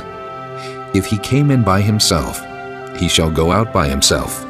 If he were married, then his wife shall go out with him. If his master have given him a wife, and she have borne him sons or daughters, the wife and her children shall be her master's, and he shall go out by himself. And if the servant shall plainly say, I love my master, my wife, and my children, I will not go out free, then his master shall bring him unto the judges. He shall also bring him to the door, or unto the doorpost, and his master shall bore his ear through with an awl, and he shall serve him forever. And if a man sell his daughter to be a maidservant, she shall not go out as the men servants do. If she please not her master, who hath betrothed her to himself, then shall he let her be redeemed. To sell her unto a strange nation he shall have no power, seeing he hath dealt deceitfully with her. And if he have betrothed her unto his son, he shall deal with her after the manner of daughters.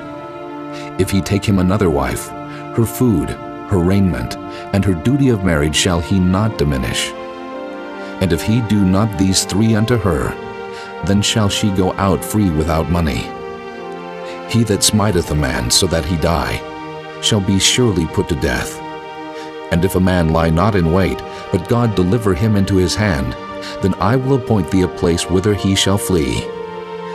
But if a man come presumptuously upon his neighbor to slay him with guile, thou shalt take him from mine altar, that he may die. And he that smiteth his father or his mother shall be surely put to death. And he that stealeth a man and selleth him, or if he be found in his hand, he shall surely be put to death. And he that curseth his father or his mother shall surely be put to death. And if men strive together, and one smite another with a stone or with his fist, and he die not, but keepeth his bed, if he rise again, and walk abroad upon his staff, then shall he that smote him be quit. Only he shall pay for the loss of his time, and shall cause him to be thoroughly healed. And if a man smite his servant or his maid with a rod, and he die under his hand, he shall be surely punished. Notwithstanding, if he continue a day or 2, he shall not be punished, for he is his money. If men strive and hurt a woman with child, so that her fruit depart from her, and yet no mischief follow, he shall be surely punished, according as the woman's husband will lay upon him, and he shall pay as the judges determine. And if any mischief follow, then thou shalt give life for life, eye for eye, tooth for tooth, hand for hand, foot for foot, burning for burning, wound for wound, stripe for stripe. And if a man smite the eye of his servant, or the eye of his maid, that it perish, he shall let him go free for his eye's sake. And if he smite out his manservant's tooth, or his maidservant's tooth, he shall let him go free for his tooth's sake. If an ox gore a man or a woman, that they die, then the ox shall be surely stoned, and his flesh shall not be eaten, but the owner of the ox shall be quit. But if the ox were wont to push with his horn in time past, and it hath been testified to his owner, and he hath not kept him in, but that he hath killed a man or a woman, the ox shall be stoned, and his owner also shall be put to death. If there be laid on him a sum of money, then he shall give for the ransom of his life whatsoever is laid upon him. Whether he have gored a son, or have gored a daughter, according to this judgment shall it be done unto him. If the ox shall push a manservant or a maidservant, he shall give unto their master 30 shekels of silver, and the ox shall be stoned. And if a man shall open a pit, or if a man shall dig a pit, and not cover it, and an ox or an ass fall therein, the owner of the pit shall make it good, and give money unto the owner of them, and the dead beast shall be his. And if one man's ox hurt another's, that he die, then they shall sell the live ox and divide the money of it, and the dead ox also they shall divide. Or if it be known that the ox hath used to push in time past, and his owner hath not kept him in, he shall surely pay ox for ox, and the dead shall be his own. Chapter 22. If a man shall steal an ox or a sheep and kill it or sell it, he shall restore 5 oxen for an ox, and 4 sheep for a sheep. If a thief be found breaking up, and be smitten that he die, there shall no blood be shed for him. If the sun be risen upon him, there shall be blood shed for him, for he should make full restitution. If he have nothing, then he shall be sold for his theft. If the theft be certainly found in his hand alive, whether it be ox or ass or sheep, he shall restore double. If a man shall cause a field or vineyard to be eaten, and shall put in his beast, and shall feed in another man's field, of the best of his own field, and of the best of his own vineyard, shall he make restitution. If fire break out, and catch in thorns, so that the stacks of corn, or the standing corn, or the field be consumed therewith, he that kindled the fire shall surely make restitution. If a man shall deliver unto his neighbor money or stuff to keep, and it be stolen out of the man's house, if the thief be found, let him pay double. If the thief be not found, then the master of the house shall be brought unto the judges, to see whether he have put his hand unto his neighbor's goods. For all manner of trespass, whether it be for ox, for ass, for sheep, for raiment, or for any manner of lost thing which another challengeth to be his, the cause of both parties shall come before the judges, and whom the judges shall condemn, he shall pay double unto his neighbor. If a man deliver unto his neighbor an ass, or an ox, or a sheep, or any beast to keep, and it die, or be hurt, or driven away, no man seeing it, then shall an oath of the Lord be between them both, that he hath not put his hand unto his neighbor's goods, and the owner of it shall accept thereof, and he shall not make it good. And if it be stolen from him, he shall make restitution unto the owner thereof. If it be torn in pieces, then let him bring it for witness, and he shall not make good that which was torn. And if a man borrow aught of his neighbor, and it be hurt or die, the owner thereof being not with it, he shall surely make it good. But if the owner thereof be with it, he shall not make it good. If it be an hired thing, it came for his hire. And if a man entice a maid that is not betrothed, and lie with her, he shall surely endow her to be his wife. If her father utterly refuse to give her unto him, he shall pay money according to the dowry of virgins. Thou shalt not suffer a witch to live. Whosoever lieth with a beast shall surely be put to death. He that sacrificeth unto any god, save unto the Lord only, he shall be utterly destroyed. Thou shalt neither vex a stranger, nor oppress him, for ye were strangers in the land of Egypt. Ye shall not afflict any widow or fatherless child. If thou afflict them in any wise, and they cry at all unto me, I will surely hear their cry, and my wrath shall wax hot, and I will kill you with the sword, and your wives shall be widows, and your children fatherless. If thou lend money to any of my people that is poor by thee, thou shalt not be to him as an usurer, neither shalt thou lay upon him usury. If thou at all take thy neighbor's raiment to pledge, thou shalt deliver it unto him by that the sun goeth down, for that is his covering only. It is his raiment for his skin. Wherein shall he sleep? And it shall come to pass, when he crieth unto me, that I will hear, for I am gracious. Thou shalt not revile the gods, nor curse the ruler of thy people. Thou shalt not delay to offer the first of thy ripe fruits, and of thy liquors. The firstborn of thy son shalt thou give unto me. Likewise shalt thou do with thine oxen, and with thy sheep. 7 days it shall be with his dam. On the 8th day thou shalt give it me. And ye shall be holy men unto me. Neither shall ye eat any flesh that is torn of beast in the field. Ye shall cast it to the dogs. Chapter 23. Thou shalt not raise a false report. Put not thine hand with the wicked to be an unrighteous witness.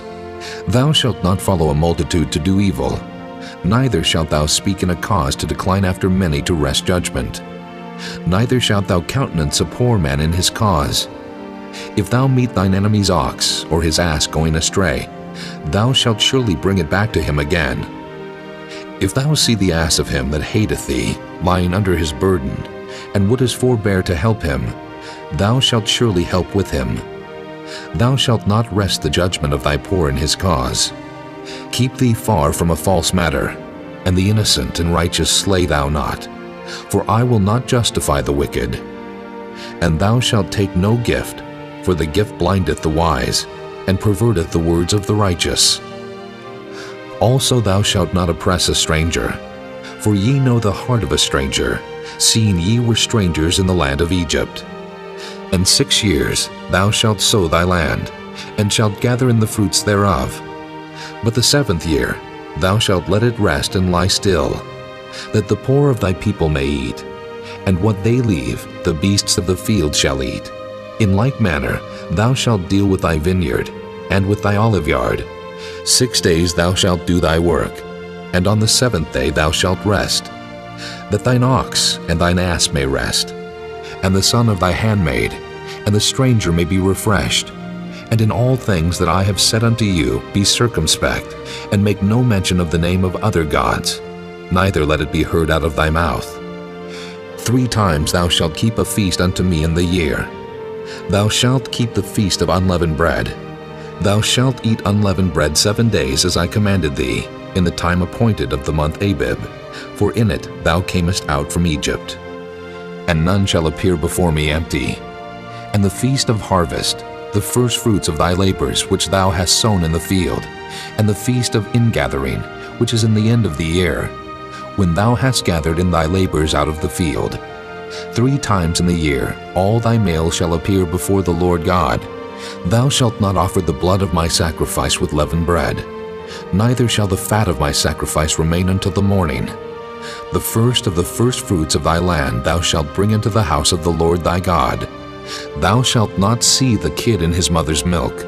Behold, I send an angel before thee, to keep thee in the way, and to bring thee into the place which I have prepared. Beware of him, and obey his voice. Provoke him not, for he will not pardon your transgressions, for my name is in him. But if thou shalt indeed obey his voice, and do all that I speak, then I will be an enemy unto thine enemies, and an adversary unto thine adversaries. For mine angel shall go before thee, and bring thee in unto the Amorites, and the Hittites, and the Perizzites, and the Canaanites, the Hivites, and the Jebusites, and I will cut them off. Thou shalt not bow down to their gods, nor serve them, nor do after their works. But thou shalt utterly overthrow them, and quite break down their images. And ye shall serve the Lord your God, and he shall bless thy bread and thy water, and I will take sickness away from the midst of thee. There shall nothing cast their young, nor be barren in thy land. The number of thy days I will fulfill. I will send my fear before thee, and will destroy all the people to whom thou shalt come, and I will make all thine enemies turn their backs unto thee. And I will send hornets before thee, which shall drive out the Hivite, the Canaanite, and the Hittite from before thee. I will not drive them out from before thee in 1 year, lest the land become desolate, and the beast of the field multiply against thee. By little and little I will drive them out from before thee, until thou be increased and inherit the land. And I will set thy bounds from the Red Sea, even unto the sea of the Philistines, and from the desert unto the river. For I will deliver the inhabitants of the land into your hand, and thou shalt drive them out before thee. Thou shalt make no covenant with them, nor with their gods. They shall not dwell in thy land, lest they make thee sin against me. For if thou serve their gods, it will surely be a snare unto thee. Chapter 24. And he said unto Moses, Come up unto the Lord, thou, and Aaron, Nadab, and Abihu, and 70 of the elders of Israel, and worship ye afar off. And Moses alone shall come near the Lord, but they shall not come nigh, neither shall the people go up with him. And Moses came and told the people all the words of the Lord, and all the judgments. And all the people answered with one voice and said, All the words which the Lord hath said will we do. And Moses wrote all the words of the Lord, and rose up early in the morning, and builded an altar under the hill, and 12 pillars according to the 12 tribes of Israel. And he sent young men of the children of Israel, which offered burnt offerings, and sacrificed peace offerings of oxen unto the Lord. And Moses took half of the blood, and put it in basins, and half of the blood he sprinkled on the altar.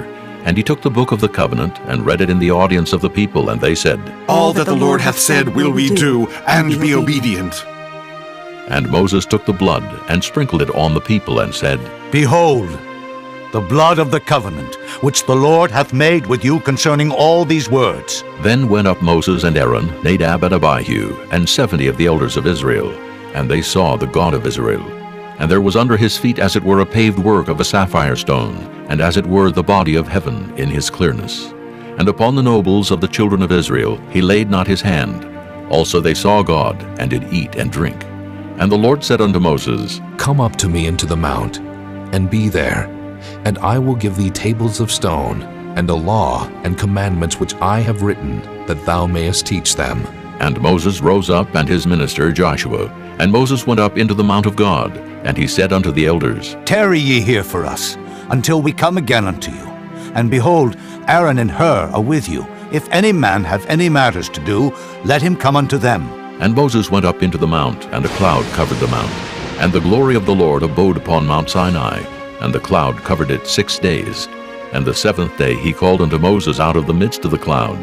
And the sight of the glory of the Lord was like devouring fire on the top of the mount in the eyes of the children of Israel. And Moses went into the midst of the cloud, and gat him up into the mount. And Moses was in the mount 40 days and 40 nights. Chapter 25. And the Lord spake unto Moses, saying, Speak unto the children of Israel, that they bring me an offering. Of every man that giveth it willingly, with his heart ye shall take my offering.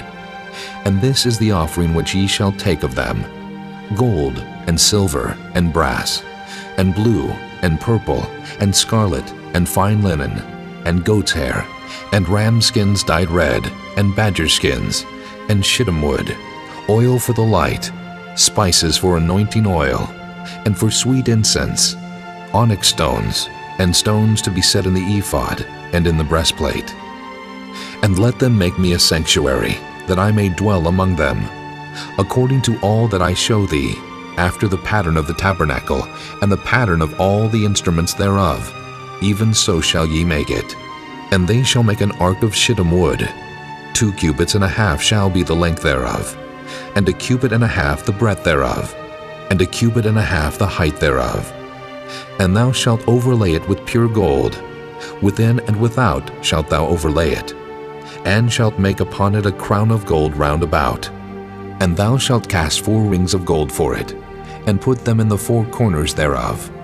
And 2 rings shall be in the one side of it, and 2 rings in the other side of it. And thou shalt make staves of shittim wood, and overlay them with gold. And thou shalt put the staves into the rings by the sides of the ark, that the ark may be borne with them. The stave shall be in the rings of the ark. They shall not be taken from it.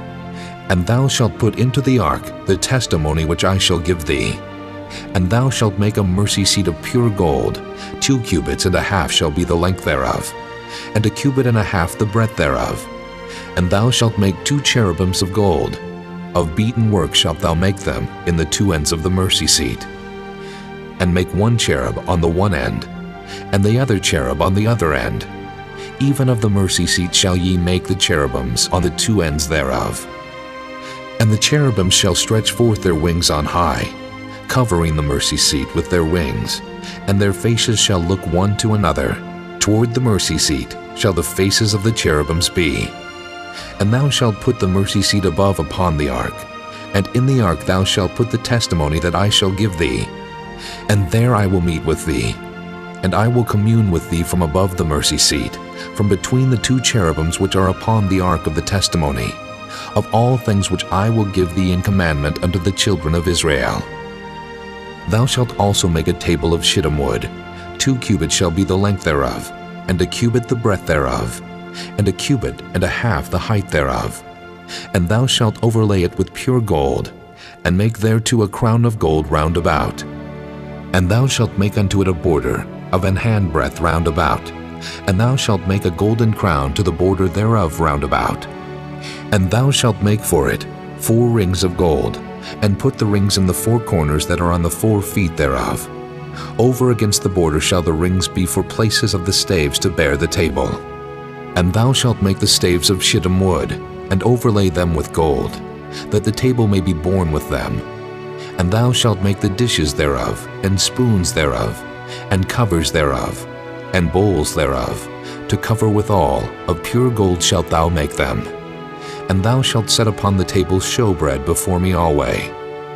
And thou shalt make a candlestick of pure gold, of beaten work shall the candlestick be made. His shaft, and his branches, his bowls, his knops, and his flowers shall be of the same. And 6 branches shall come out of the sides of it, 3 branches of the candlestick out of the one side, and 3 branches of the candlestick out of the other side. 3 bowls made like unto almonds, with a knop and a flower in one branch, and 3 bowls made like almonds in the other branch, with a knop and a flower. So in the 6 branches that come out of the candlestick, and in the candlestick shall be 4 bowls made like unto almonds, with their knops and their flowers. And there shall be a knop under 2 branches of the same, and a knop under 2 branches of the same, and a knop under 2 branches of the same, according to the 6 branches that proceed out of the candlestick. Their knops and their branches shall be of the same. All it shall be one beaten work of pure gold. And thou shalt make the 7 lamps thereof, and they shall light the lamps thereof, that they may give light over against it. And the tongs thereof, and the snuff dishes thereof, shall be of pure gold. Of a talent of pure gold shall he make it, with all these vessels. And look that thou make them after their pattern, which was showed thee in the mount. Chapter 26. Moreover, thou shalt make the tabernacle with 10 curtains of fine twined linen, and blue, and purple, and scarlet. With cherubims of cunning work shalt thou make them. The length of one curtain shall be 28 cubits, and the breadth of one curtain 4 cubits. And every one of the curtains shall have one measure. The 5 curtains shall be coupled together, one to another, and other 5 curtains shall be coupled one to another. And thou shalt make loops of blue upon the edge of the one curtain from the selvage in the coupling. And likewise shalt thou make in the uttermost edge of another curtain, in the coupling of the second. 50 loops shalt thou make in the one curtain, and 50 loops shalt thou make in the edge of the curtain that is in the coupling of the second, that the loops may take hold one of another. And thou shalt make 50 tacks of gold, and couple the curtains together with the tacks, and it shall be one tabernacle. And thou shalt make curtains of goat's hair to be a covering upon the tabernacle. 11 curtains shalt thou make. The length of one curtain shall be 30 cubits, and the breadth of one curtain 4 cubits. And the 11 curtains shall be all of one measure. And thou shalt couple 5 curtains by themselves, and 6 curtains by themselves, and shalt double the 6th curtain in the forefront of the tabernacle. And thou shalt make 50 loops on the edge of the one curtain that is outmost in the coupling, and 50 loops in the edge of the curtain which coupleth the second. And thou shalt make 50 tacks of brass, and put the tacks into the loops, and couple the tent together, that it may be one. And the remnant that remaineth of the curtains of the tent, the half curtain that remaineth, shall hang over the backside of the tabernacle. And a cubit on the one side, and a cubit on the other side of that which remaineth in the length of the curtains of the tent. It shall hang over the sides of the tabernacle, on this side and on that side to cover it. And thou shalt make a covering for the tent of ram skins dyed red, and a covering above of badger skins. And thou shalt make boards for the tabernacle of shittim wood standing up. 10 cubits shall be the length of a board, and a cubit and a half shall be the breadth of one board. 2 tenons shall there be in one board, set in order one against another. Thus shalt thou make for all the boards of the tabernacle. And thou shalt make the boards for the tabernacle 20 boards on the south side southward. And thou shalt make 40 sockets of silver under the 20 boards, 2 sockets under one board for his 2 tenons, and 2 sockets under another board for his 2 tenons. And for the second side of the tabernacle on the north side there shall be 20 boards. And there 40 sockets of silver, 2 sockets under one board, and 2 sockets under another board. And for the sides of the tabernacle westward, thou shalt make 6 boards. And 2 boards shalt thou make for the corners of the tabernacle in the 2 sides. And they shall be coupled together beneath, and they shall be coupled together above the head of it unto 1 ring. Thus shall it be for them both. They shall be for the 2 corners.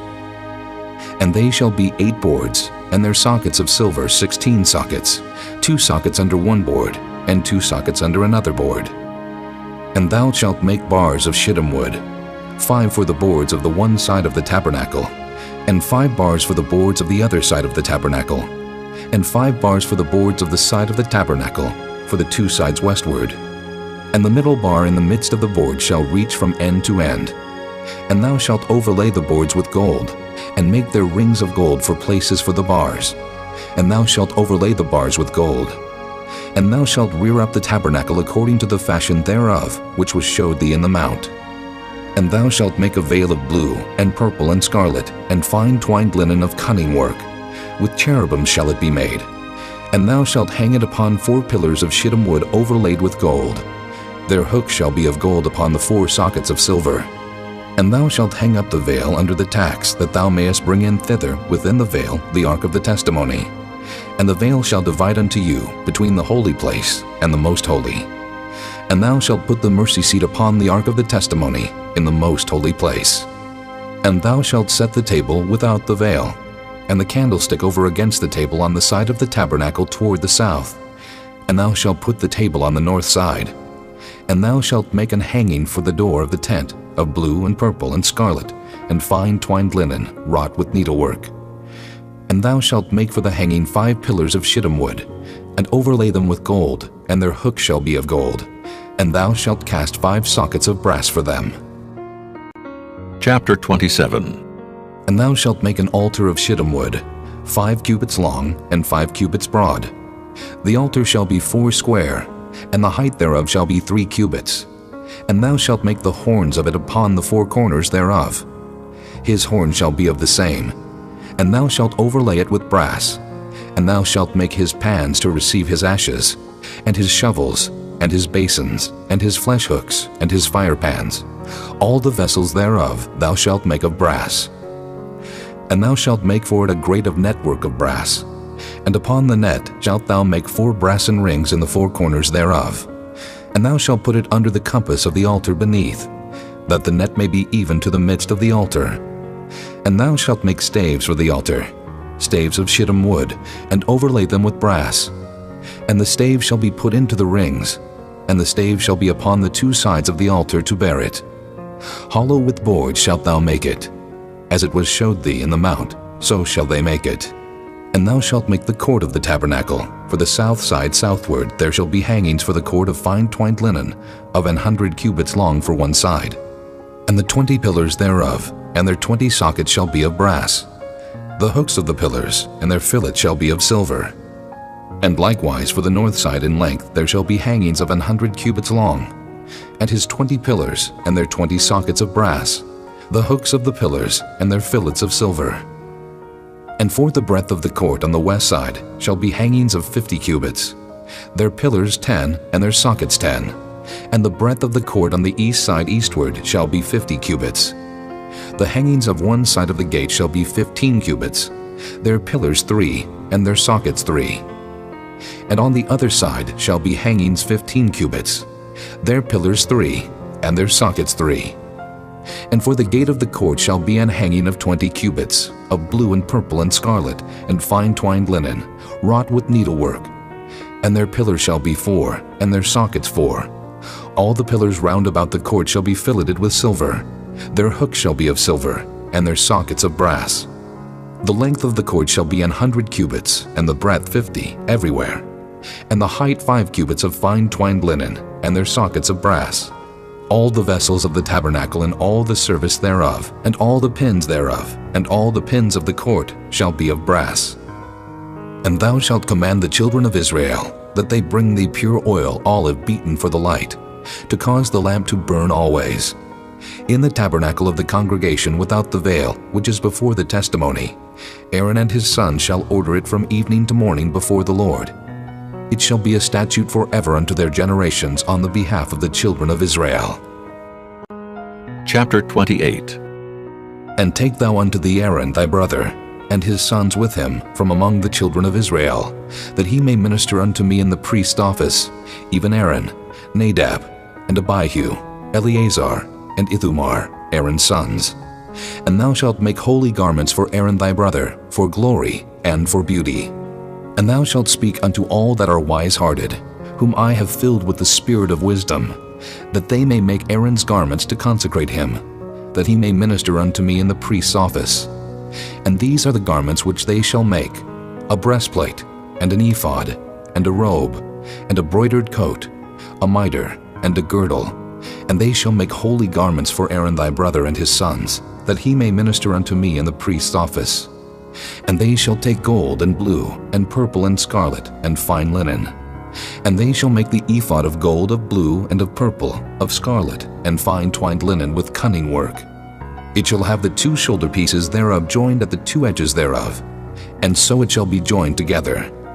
And the curious girdle of the ephod which is upon it shall be of the same according to the work thereof, even of gold, of blue, and purple, and scarlet, and fine twined linen.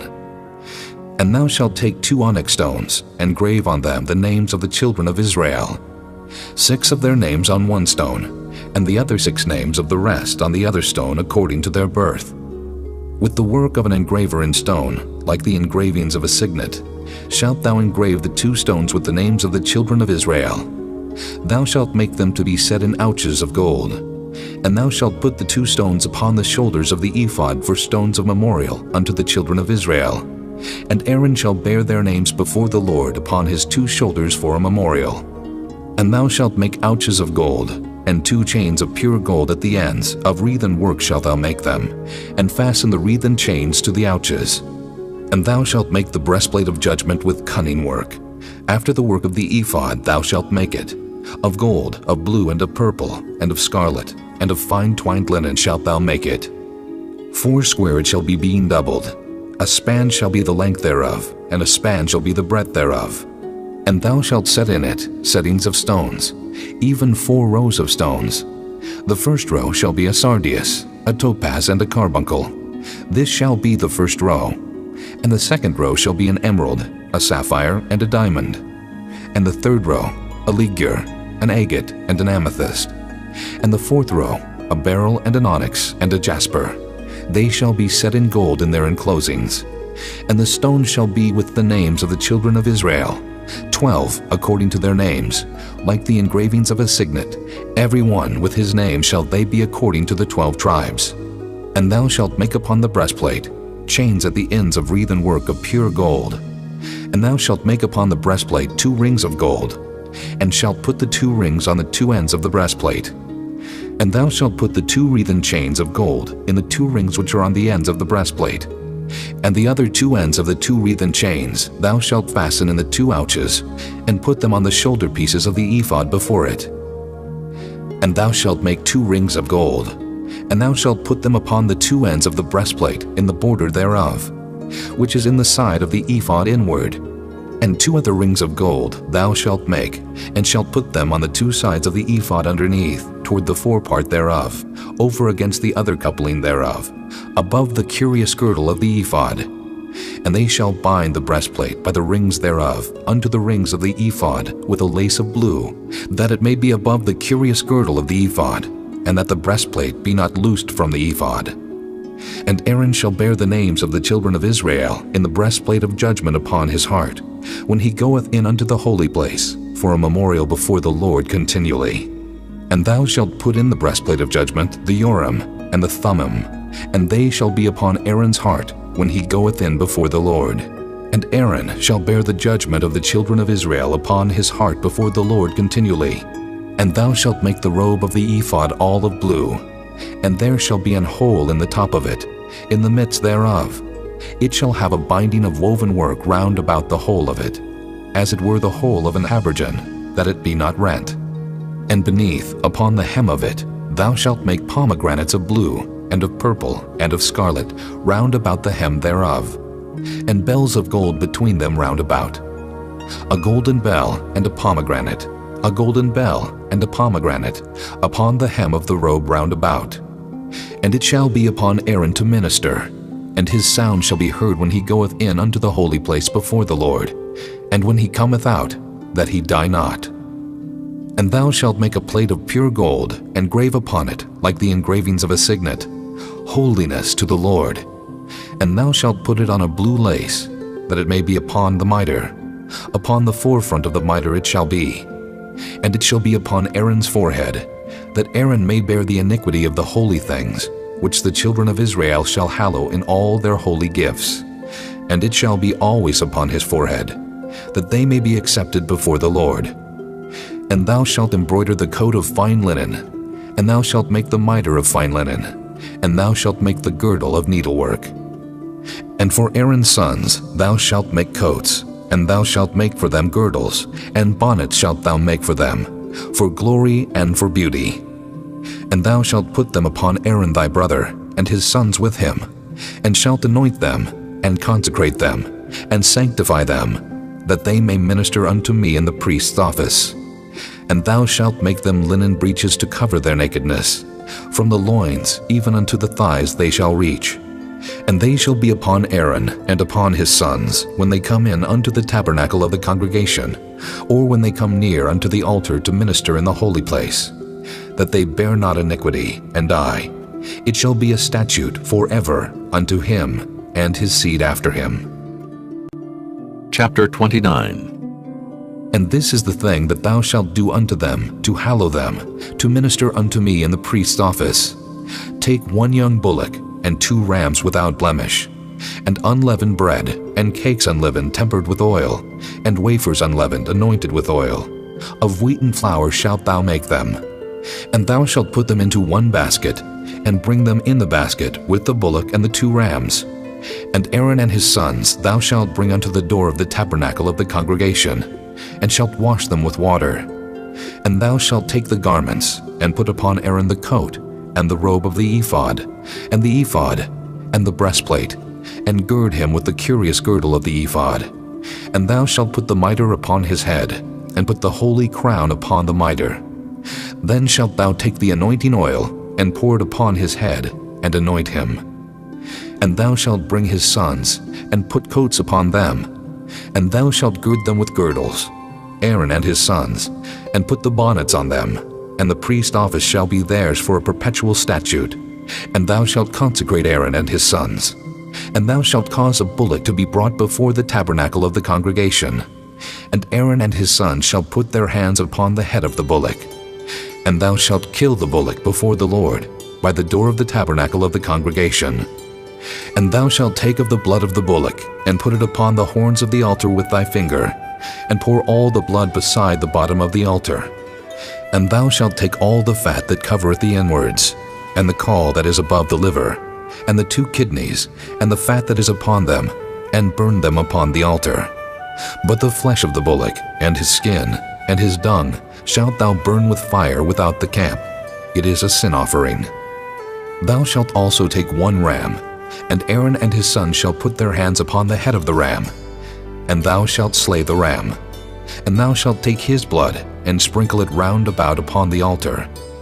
And thou shalt cut the ram in pieces, and wash the inwards of him, and his legs, and put them unto his pieces, and unto his head. And thou shalt burn the whole ram upon the altar. It is a burnt offering unto the Lord. It is a sweet savor, an offering made by fire unto the Lord. And thou shalt take the other ram, and Aaron and his sons shall put their hands upon the head of the ram.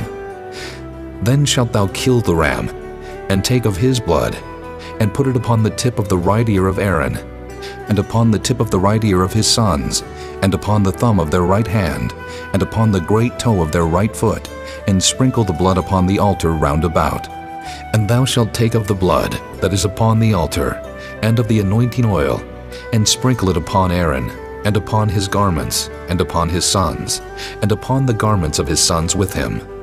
And he shall be hallowed, and his garments and his sons' garments with him. Also thou shalt take of the ram the fat and the rump, and the fat that covereth the inwards, and the caul above the liver, and the 2 kidneys, and the fat that is upon them, and the right shoulder, for it is a ram of consecration. And 1 loaf of bread, and 1 cake of oiled bread, and 1 wafer out of the basket of the unleavened bread that is before the Lord. And thou shalt put all in the hands of Aaron, and in the hands of his sons, and shalt wave them for a wave offering before the Lord. And thou shalt receive them of their hands, and burn them upon the altar for a burnt offering, for a sweet savor before the Lord. It is an offering made by fire unto the Lord. And thou shalt take the breast of the ram of Aaron's consecration, and wave it for a wave offering before the Lord, and it shall be thy part. And thou shalt sanctify the breast of the wave offering, and the shoulder of the heave offering, which is waved, and which is heaved up, of the ram of the consecration, even of that which is for Aaron, and of that which is for his sons. And it shall be Aaron's and his sons by a statute forever from the children of Israel. For it is an heave offering, and it shall be an heave offering from the children of Israel of the sacrifice of their peace offerings, even their heave offering unto the Lord. And the holy garments of Aaron shall be his sons after him, to be anointed therein, and to be consecrated in them. And that son that is priest in his stead shall put them on 7 days, when he cometh into the tabernacle of the congregation to minister in the holy place. And thou shalt take the ram of the consecration, and seethe his flesh in the holy place. And Aaron and his sons shall eat the flesh of the ram, and the bread that is in the basket by the door of the tabernacle of the congregation. And they shall eat those things wherewith the atonement was made, to consecrate and to sanctify them. But a stranger shall not eat thereof, because they are holy. And if aught of the flesh of the consecrations, or of the bread remain unto the morning, then thou shalt burn the remainder with fire. It shall not be eaten, because it is holy. And thus shalt thou do unto Aaron, and to his sons, according to all things which I have commanded thee. 7 days shalt thou consecrate them, and thou shalt offer every day a bullock for a sin offering for atonement. And thou shalt cleanse the altar, when thou hast made an atonement for it, and thou shalt anoint it to sanctify it. 7 days thou shalt make an atonement for the altar, and sanctify it, and it shall be an altar most holy. Whatsoever toucheth the altar shall be holy. Now this is that which thou shalt offer upon the altar: 2 lambs of the first year, day by day continually. The 1 lamb thou shalt offer in the morning, and the other lamb thou shalt offer at even. And with the 1 lamb 1/10 deal of flour mingled with the 4th part of an hin of beaten oil, and the 4th part of an hin of wine for a drink offering. And the other lamb thou shalt offer at even, and shalt do thereto according to the meat offering of the morning, and according to the drink offering thereof, for a sweet savor, an offering made by fire unto the Lord. This shall be a continual burnt offering throughout your generations at the door of the tabernacle of the congregation before the Lord, where I will meet you, to speak there unto thee. And there I will meet with the children of Israel, and the tabernacle shall be sanctified by my glory. And I will sanctify the tabernacle of the congregation, and the altar. I will sanctify also both Aaron and his sons, to minister to me in the priest's office. And I will dwell among the children of Israel, and will be their God. And they shall know that I am the Lord their God, that brought them forth out of the land of Egypt, that I may dwell among them. I am the Lord their God. Chapter 30. And thou shalt make an altar to burn incense upon. Of shittim wood shalt thou make it. A cubit shall be the length thereof, and a cubit the breadth thereof. 4 square shall it be, and 2 cubits shall be the height thereof. The horns thereof shall be of the same. And thou shalt overlay it with pure gold, the top thereof, and the sides thereof round about, and the horns thereof. And thou shalt make unto it a crown of gold round about. And 2 golden rings shalt thou make to it under the crown of it, by the 2 corners thereof. Upon the 2 sides of it shalt thou make it, and they shall be for places for the staves to bear it withal. And thou shalt make the staves of shittim wood, and overlay them with gold. And thou shalt put it before the veil that is by the ark of the testimony, before the mercy seat that is over the testimony, where I will meet with thee. And Aaron shall burn thereon sweet incense every morning. When he dresseth the lamps, he shall burn incense upon it. And when Aaron lighteth the lamps at even, he shall burn incense upon it, a perpetual incense before the Lord throughout your generations. Ye shall offer no strange incense thereon, nor burnt sacrifice, nor meat offering, neither shall ye pour drink offering thereon. And Aaron shall make an atonement upon the horns of it once in a year, with the blood of the sin offering of atonements. Once in the year shall he make atonement upon it throughout your generations.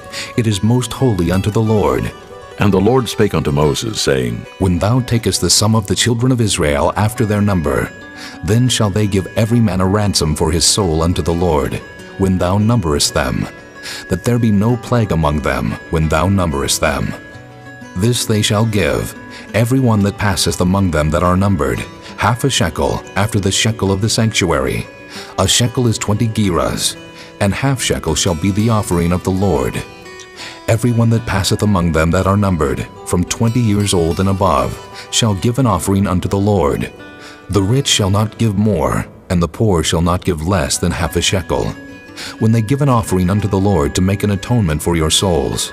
And thou shalt take the atonement money of the children of Israel, and shalt appoint it for the service of the tabernacle of the congregation, that it may be a memorial unto the children of Israel before the Lord, to make an atonement for your souls. And the Lord spake unto Moses, saying, Thou shalt also make a laver of brass, and his foot also of brass, to wash withal, and thou shalt put it between the tabernacle of the congregation and the altar, and thou shalt put water therein. For Aaron and his sons shall wash their hands and their feet thereat. When they go into the tabernacle of the congregation, they shall wash with water, that they die not. Or when they come near to the altar to minister, to burn offering made by fire unto the Lord. So they shall wash their hands and their feet, that they die not. And it shall be a statute forever to them, even to him and to his seed throughout their generations. Moreover, the Lord spake unto Moses, saying, Take thou also unto thee principal spices of pure myrrh, 500 shekels, and of sweet cinnamon half so much, even 250 shekels, and of sweet calamus 250 shekels, and of cassia 500 shekels, after the shekel of the sanctuary, and of oil olive and hin. And thou shalt make it an oil of holy ointment, an ointment compound after the art of the apothecary. It shall be an holy anointing oil. And thou shalt anoint the tabernacle of the congregation therewith, and the ark of the testimony, and the table, and all his vessels, and the candlestick, and his vessels, and the altar of incense, and the altar of burnt offering with all his vessels, and the laver, and his foot. And thou shalt sanctify them, that they may be most holy. Whatsoever toucheth them shall be holy. And thou shalt anoint Aaron and his sons, and consecrate them, that they may minister unto me in the priest's office. And thou shalt speak unto the children of Israel, saying, This shall be an holy anointing oil unto me throughout your generations. Upon man's flesh shall it not be poured, neither shall ye make any other like it after the composition of it. It is holy, and it shall be holy unto you. Whosoever compoundeth any like it, or whosoever putteth any of it upon a stranger, shall even be cut off from his people. And the Lord said unto Moses, Take unto thee sweet spices, stacte, and onycha, and galbanum. These sweet spices with pure frankincense, of each shall there be a like weight. And thou shalt make it a perfume, a confection after the art of the apothecary, tempered together, pure and holy. And thou shalt beat some of it very small, and put of it before the testimony in the tabernacle of the congregation, where I will meet with thee. It shall be unto you most holy. And as for the perfume which thou shalt make, ye shall not make to yourselves according to the composition thereof. It shall be unto thee holy for the Lord. Whosoever shall make like unto that, to smell thereto, shall even be cut off from his people. Chapter 31. And the Lord spake unto Moses, saying, See, I have called by name Bezaleel, the son of Uri, the son of Hur of the tribe of Judah, and I have filled him with the Spirit of God, in wisdom, and in understanding, and in knowledge, and in all manner of workmanship, to devise cunning works, to work in gold, and in silver, and in brass, and in cutting of stones to set them, and in carving of timber, to work in all manner of workmanship. And I, behold, I have given with him Aholiab, the son of Ahisamach, of the tribe of Dan, And in the hearts of all that are wise-hearted I have put wisdom, that they may make all that I have commanded thee. The tabernacle of the congregation, and the ark of the testimony, and the mercy seat that is thereupon, and all the furniture of the tabernacle, and the table, and his furniture, and the pure candlestick with all his furniture, and the altar of incense, and the altar of burnt offering with all his furniture, and the laver and his foot, and the cloths of service, and the holy garments for Aaron the priest, and the garments of his sons to minister in the priest's office, and the anointing oil, and sweet incense for the holy place, according to all that I have commanded thee, shall they do. And the Lord spake unto Moses, saying, Speak thou also unto the children of Israel, saying, Verily, my Sabbaths ye shall keep, for it is a sign between me and you throughout your generations, that ye may know that I am the Lord that doth sanctify you. Ye shall keep the Sabbath therefore, for it is holy unto you. Every one that defileth it shall surely be put to death. For whosoever doeth any work therein, that soul shall be cut off from among his people. 6 days may work be done, but in the 7th is the Sabbath of rest, holy to the Lord. Whosoever doeth any work in the Sabbath day, he shall surely be put to death. Wherefore the children of Israel shall keep the Sabbath, to observe the Sabbath throughout their generations for a perpetual covenant. It is a sign between me and the children of Israel forever. For in 6 days the Lord made heaven and earth, and on the 7th day he rested and was refreshed. And he gave unto Moses, when he had made an end of communing with him upon Mount Sinai, 2 tables of testimony, tables of stone, written with the finger of God. Chapter 32. And when the people saw that Moses delayed to come down out of the mount, the people gathered themselves together unto Aaron, and said unto him, Up, make us gods, which shall go before us. For as for this Moses, the man that brought us up out of the land of Egypt, we wot not what has become of him. And Aaron said unto them, Break off the golden earrings, which are in the ears of your wives, of your sons, and of your daughters, and bring them unto me. And all the people brake off the golden earrings which were in their ears, and brought them unto Aaron. And he received them at their hand, and fashioned it with a graving tool, after he had made it a molten calf. And they said, These be thy gods, O Israel, which brought thee up out of the land of Egypt. And when Aaron saw it, he built an altar before it, and Aaron made proclamation and said, Tomorrow is a feast to the Lord. And they rose up early on the morrow, and offered burnt offerings, and brought peace offerings. And the people sat down to eat and to drink, and rose up to play. And the Lord said unto Moses, Go, get thee down, for thy people which thou broughtest out of the land of Egypt have corrupted themselves. They have turned aside quickly out of the way which I commanded them. They have made them a molten calf, and have worshipped it, and have sacrificed thereunto, and said, These be thy gods, O Israel, which have brought thee up out of the land of Egypt. And the Lord said unto Moses, I have seen this people, and, behold, it is a stiff-necked people. Now therefore let me alone, that my wrath may wax hot against them, and that I may consume them, and I will make of thee a great nation. And Moses besought the Lord his God, and said, Lord, why doth thy wrath wax hot against thy people, which thou hast brought forth out of the land of Egypt with great power, and with a mighty hand? Wherefore should the Egyptians speak, and say, For mischief did he bring them out to slay them in the mountains, and to consume them from the face of the earth? Turn from thy fierce wrath, and repent of this evil against thy people. Remember Abraham, Isaac, and Israel, thy servants, to whom thou swarest by thine own self, and saidst unto them, I will multiply your seed as the stars of heaven, and all this land that I have spoken of will I give unto your seed, and they shall inherit it forever. And the Lord repented of the evil which he thought to do unto his people. And Moses turned, and went down from the mount, and the 2 tables of the testimony were in his hand. The tables were written on both their sides, on the one side and on the other were they written. And the tables were the work of God, and the writing was the writing of God, graven upon the tables. And when Joshua heard the noise of the people as they shouted, he said unto Moses, There is a noise of war in the camp. And he said, It is not the voice of them that shout for mastery, neither is it the voice of them that cry for being overcome, but the noise of them that sing do I hear. And it came to pass, as soon as he came nigh unto the camp, that he saw the calf and the dancing. And Moses' anger waxed hot, and he cast the tables out of his hands, and brake them beneath the mount.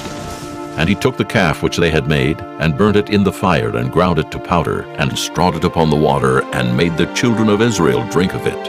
And Moses said unto Aaron, What did this people unto thee, that thou hast brought so great a sin upon them?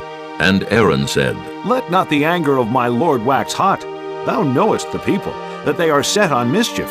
For they said unto me, Make us gods which shall go before us. For as for this Moses, the man that brought us up out of the land of Egypt, we wot not what is become of him. And I said unto them, Whosoever hath any gold, let them break it off. So they gave it me. Then I cast it into the fire, and there came out this calf. And when Moses saw that the people were naked, for Aaron had made them naked unto their shame among their enemies, then Moses stood in the gate of the camp, and said, Who is on the Lord's side? Let him come unto me. And all the sons of Levi gathered themselves together unto him. And he said unto them, Thus saith the Lord God of Israel, Put every man his sword by his side, and go in and out from gate to gate throughout the camp, and slay every man his brother, and every man his companion, and every man his neighbor. And the children of Levi did according to the word of Moses. And there fell of the people that day about 3,000 men.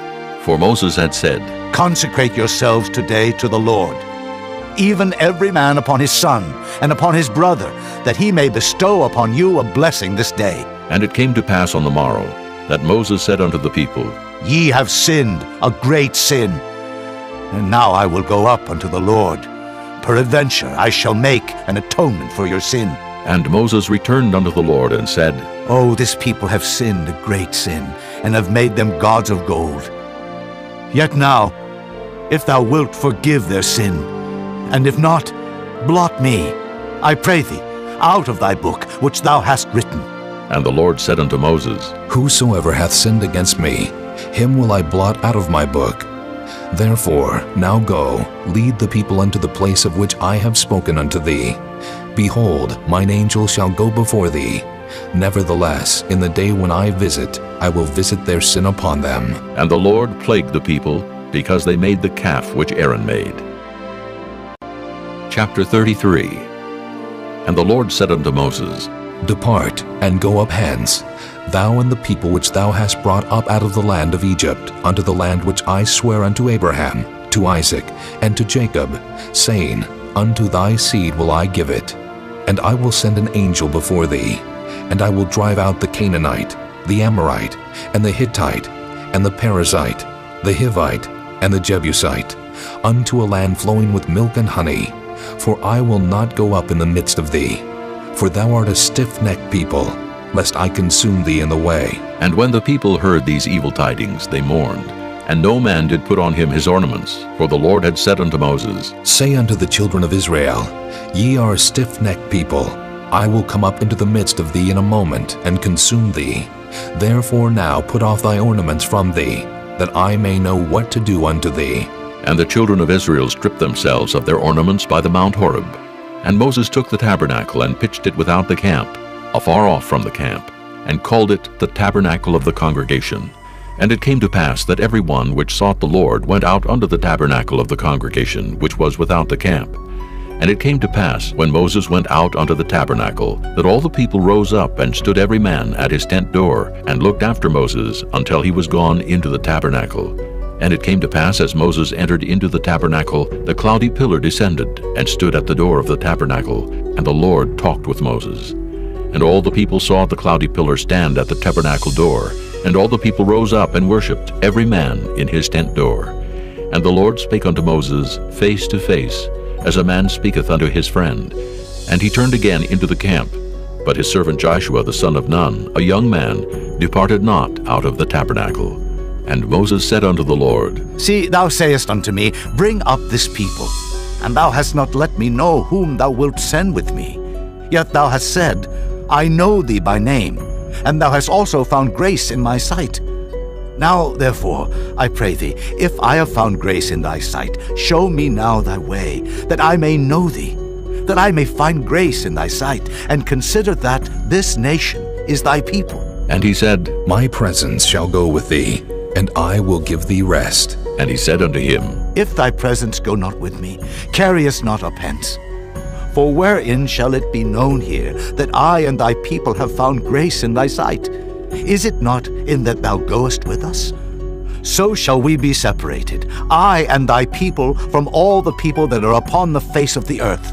And the Lord said unto Moses, I will do this thing also that thou hast spoken, for thou hast found grace in my sight, and I know thee by name. And he said, I beseech thee, show me thy glory. And he said, I will make all my goodness pass before thee, and I will proclaim the name of the Lord before thee, and will be gracious to whom I will be gracious, and will show mercy on whom I will show mercy. And he said, Thou canst not see my face, for there shall no man see me and live. And the Lord said, Behold, there is a place by me, and thou shalt stand upon a rock. And it shall come to pass, while my glory passeth by, that I will put thee in a cleft of the rock, and will cover thee with my hand while I pass by. And I will take away mine hand, and thou shalt see my back parts, but my face shall not be seen. This concludes disc number 5. Chapter 34. And the Lord said unto Moses, Hew thee 2 tables of stone like unto the first, and I will write upon these tables the words that were in the first tables which thou breakest. And be ready in the morning, and come up in the morning unto Mount Sinai, and present thyself there to me in the top of the mount. And no man shall come up with thee, neither let any man be seen throughout all the mount, neither let the flocks nor herds feed before that mount. And he hewed 2 tables of stone like unto the first. And Moses rose up early in the morning, and went up unto Mount Sinai, as the Lord had commanded him, and took in his hand the 2 tables of stone. And the Lord descended in the cloud, and stood with him there, and proclaimed the name of the Lord. And the Lord passed by before him, and proclaimed, The Lord God, merciful and gracious, long-suffering and abundant in goodness and truth, keeping mercy for thousands, forgiving iniquity and transgression and sin, and that will by no means clear the guilty, visiting the iniquity of the fathers upon the children, and upon the children's children, unto the 3rd and to the 4th generation. And Moses made haste, and bowed his head toward the earth, and worshipped. And he said, If now I have found grace in thy sight, O Lord, let my Lord, I pray thee, go among us, for it is a stiff-necked people. And pardon our iniquity and our sin, and take us for thine inheritance. And he said, Behold, I make a covenant. Before all thy people I will do marvels, such as have not been done in all the earth, nor in any nation. And all the people among which thou art shall see the work of the Lord, for it is a terrible thing that I will do with thee. Observe thou that which I command thee this day. Behold, I drive out before thee the Amorite, and the Canaanite, and the Hittite, and the Perizzite, and the Hivite, and the Jebusite. Take heed to thyself, lest thou make a covenant with the inhabitants of the land whither thou goest, lest it be for a snare in the midst of thee. But ye shall destroy their altars, break their images, and cut down their groves. For thou shalt worship no other God, for the Lord, whose name is jealous, is a jealous God, lest thou make a covenant with the inhabitants of the land, and they go a-whoring after their gods, and do sacrifice unto their gods, and one call thee, and thou eat of his sacrifice. And thou take of their daughters unto thy sons, and their daughters go a-whoring after their gods, and make thy sons go a-whoring after their gods. Thou shalt make thee no molten gods. The feast of unleavened bread shalt thou keep.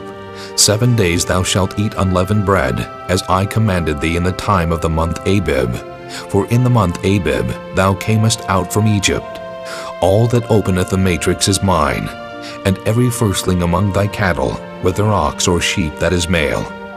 But the firstling of an ass thou shalt redeem with a lamb, and if thou redeem him not, then shalt thou break his neck. All the firstborn of thy sons thou shalt redeem, and none shall appear before me empty. 6 days thou shalt work, but on the 7th day thou shalt rest. In earing time and in harvest thou shalt rest. And thou shalt observe the feast of weeks, of the firstfruits of wheat harvest, and the feast of ingathering at the year's end. Thrice in the year shall all your men children appear before the Lord God, the God of Israel. For I will cast out the nations before thee, and enlarge thy borders. Neither shall any man desire thy land when thou shalt go up to appear before the Lord thy God thrice in the year.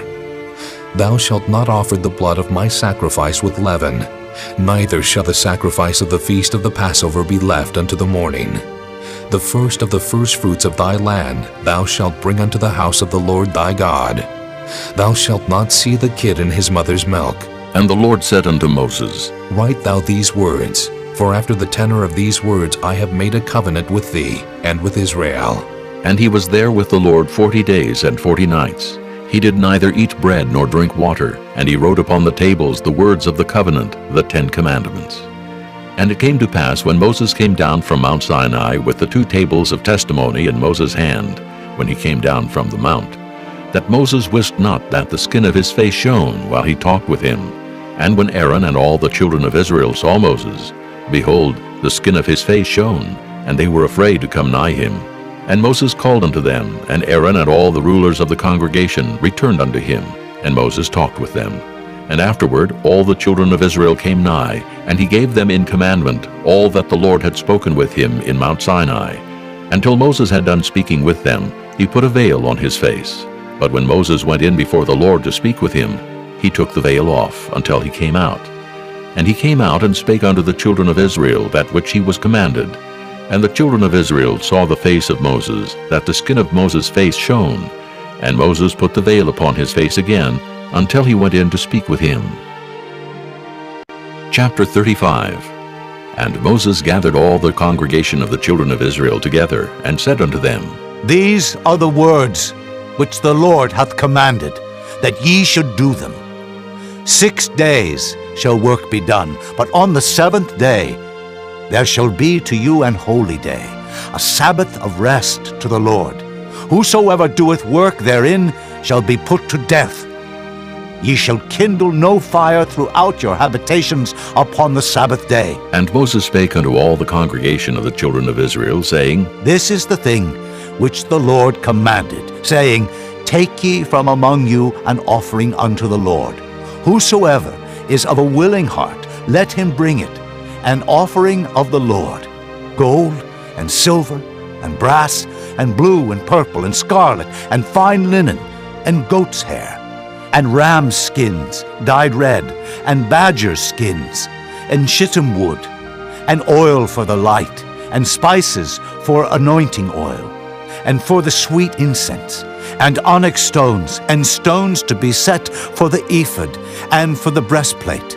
And every wise-hearted among you shall come and make all that the Lord hath commanded: the tabernacle, his tent and his covering, his tacks and his boards, his bars, his pillars and his sockets, the ark and the staves thereof, with the mercy seat and the veil of the covering, the table and his staves and all his vessels, and the showbread, the candlestick also for the light, and his furniture, and his lamps with the oil for the light, and the incense altar, and his staves, and the anointing oil, and the sweet incense, and the hanging for the door at the entering in of the tabernacle, the altar of burnt offering, with his brazen grate, his staves, and all his vessels, the laver and his foot, the hangings of the court, his pillars and their sockets, and the hanging for the door of the court, the pins of the tabernacle,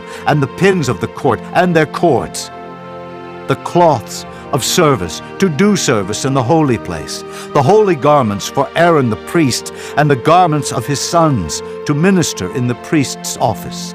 And all the congregation of the children of Israel departed from the presence of Moses, and they came, every one whose heart stirred him up, and every one whom his spirit made willing, and they brought the Lord's offering to the work of the tabernacle of the congregation, and for all his service, and for the holy garments. And they came, both men and women, as many as were willing-hearted, and brought bracelets and earrings and rings and tablets, all jewels of gold. And every man that offered an offering of gold unto the Lord. And every man with whom was found blue and purple and scarlet and fine linen and goat's hair and red skins of rams and badger skins brought them. Every one that did offer an offering of silver and brass brought the Lord's offering, and every man with whom was found shittim wood for any work of the service brought it. And all the women that were wise-hearted did spin with their hands, and brought that which they had spun, both of blue and of purple and of scarlet, and of fine linen. And all the women whose hearts stirred them up in wisdom spun goat's hair.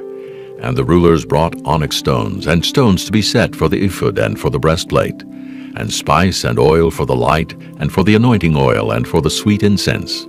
The children of Israel brought a willing offering unto the Lord, every man and woman whose heart made them willing to bring for all manner of work, which the Lord had commanded to be made by the hand of Moses. And Moses said unto the children of Israel, See, the Lord hath called by name Bezaleel, the son of Uri, the son of Hur, of the tribe of Judah. And he hath filled him with the Spirit of God, in wisdom, in understanding, and in knowledge, and in all manner of workmanship, and to devise curious works, to work in gold, and in silver, and in brass, and in the cutting of stones, to set them, and in carving of wood, to make any manner of cunning work. And he hath put in his heart that he may teach both he and Aholiab, the son of Ahisamach, of the tribe of Dan. Them hath he filled with wisdom of heart, to work all manner of work, of the engraver, and of the cunning workman, and of the embroiderer, in blue and in purple, in scarlet and in fine linen, and of the weaver, even of them that do any work, and of those that devise cunning work. Chapter 36. Then wrought Bezaleel and Aholiab, and every wise-hearted man in whom the Lord put wisdom and understanding, to know how to work all manner of work for the service of the sanctuary, according to all that the Lord had commanded. And Moses called Bezaleel and Aholiab, and every wise-hearted man, in whose heart the Lord had put wisdom, even every one whose heart stirred him up to come unto the work to do it.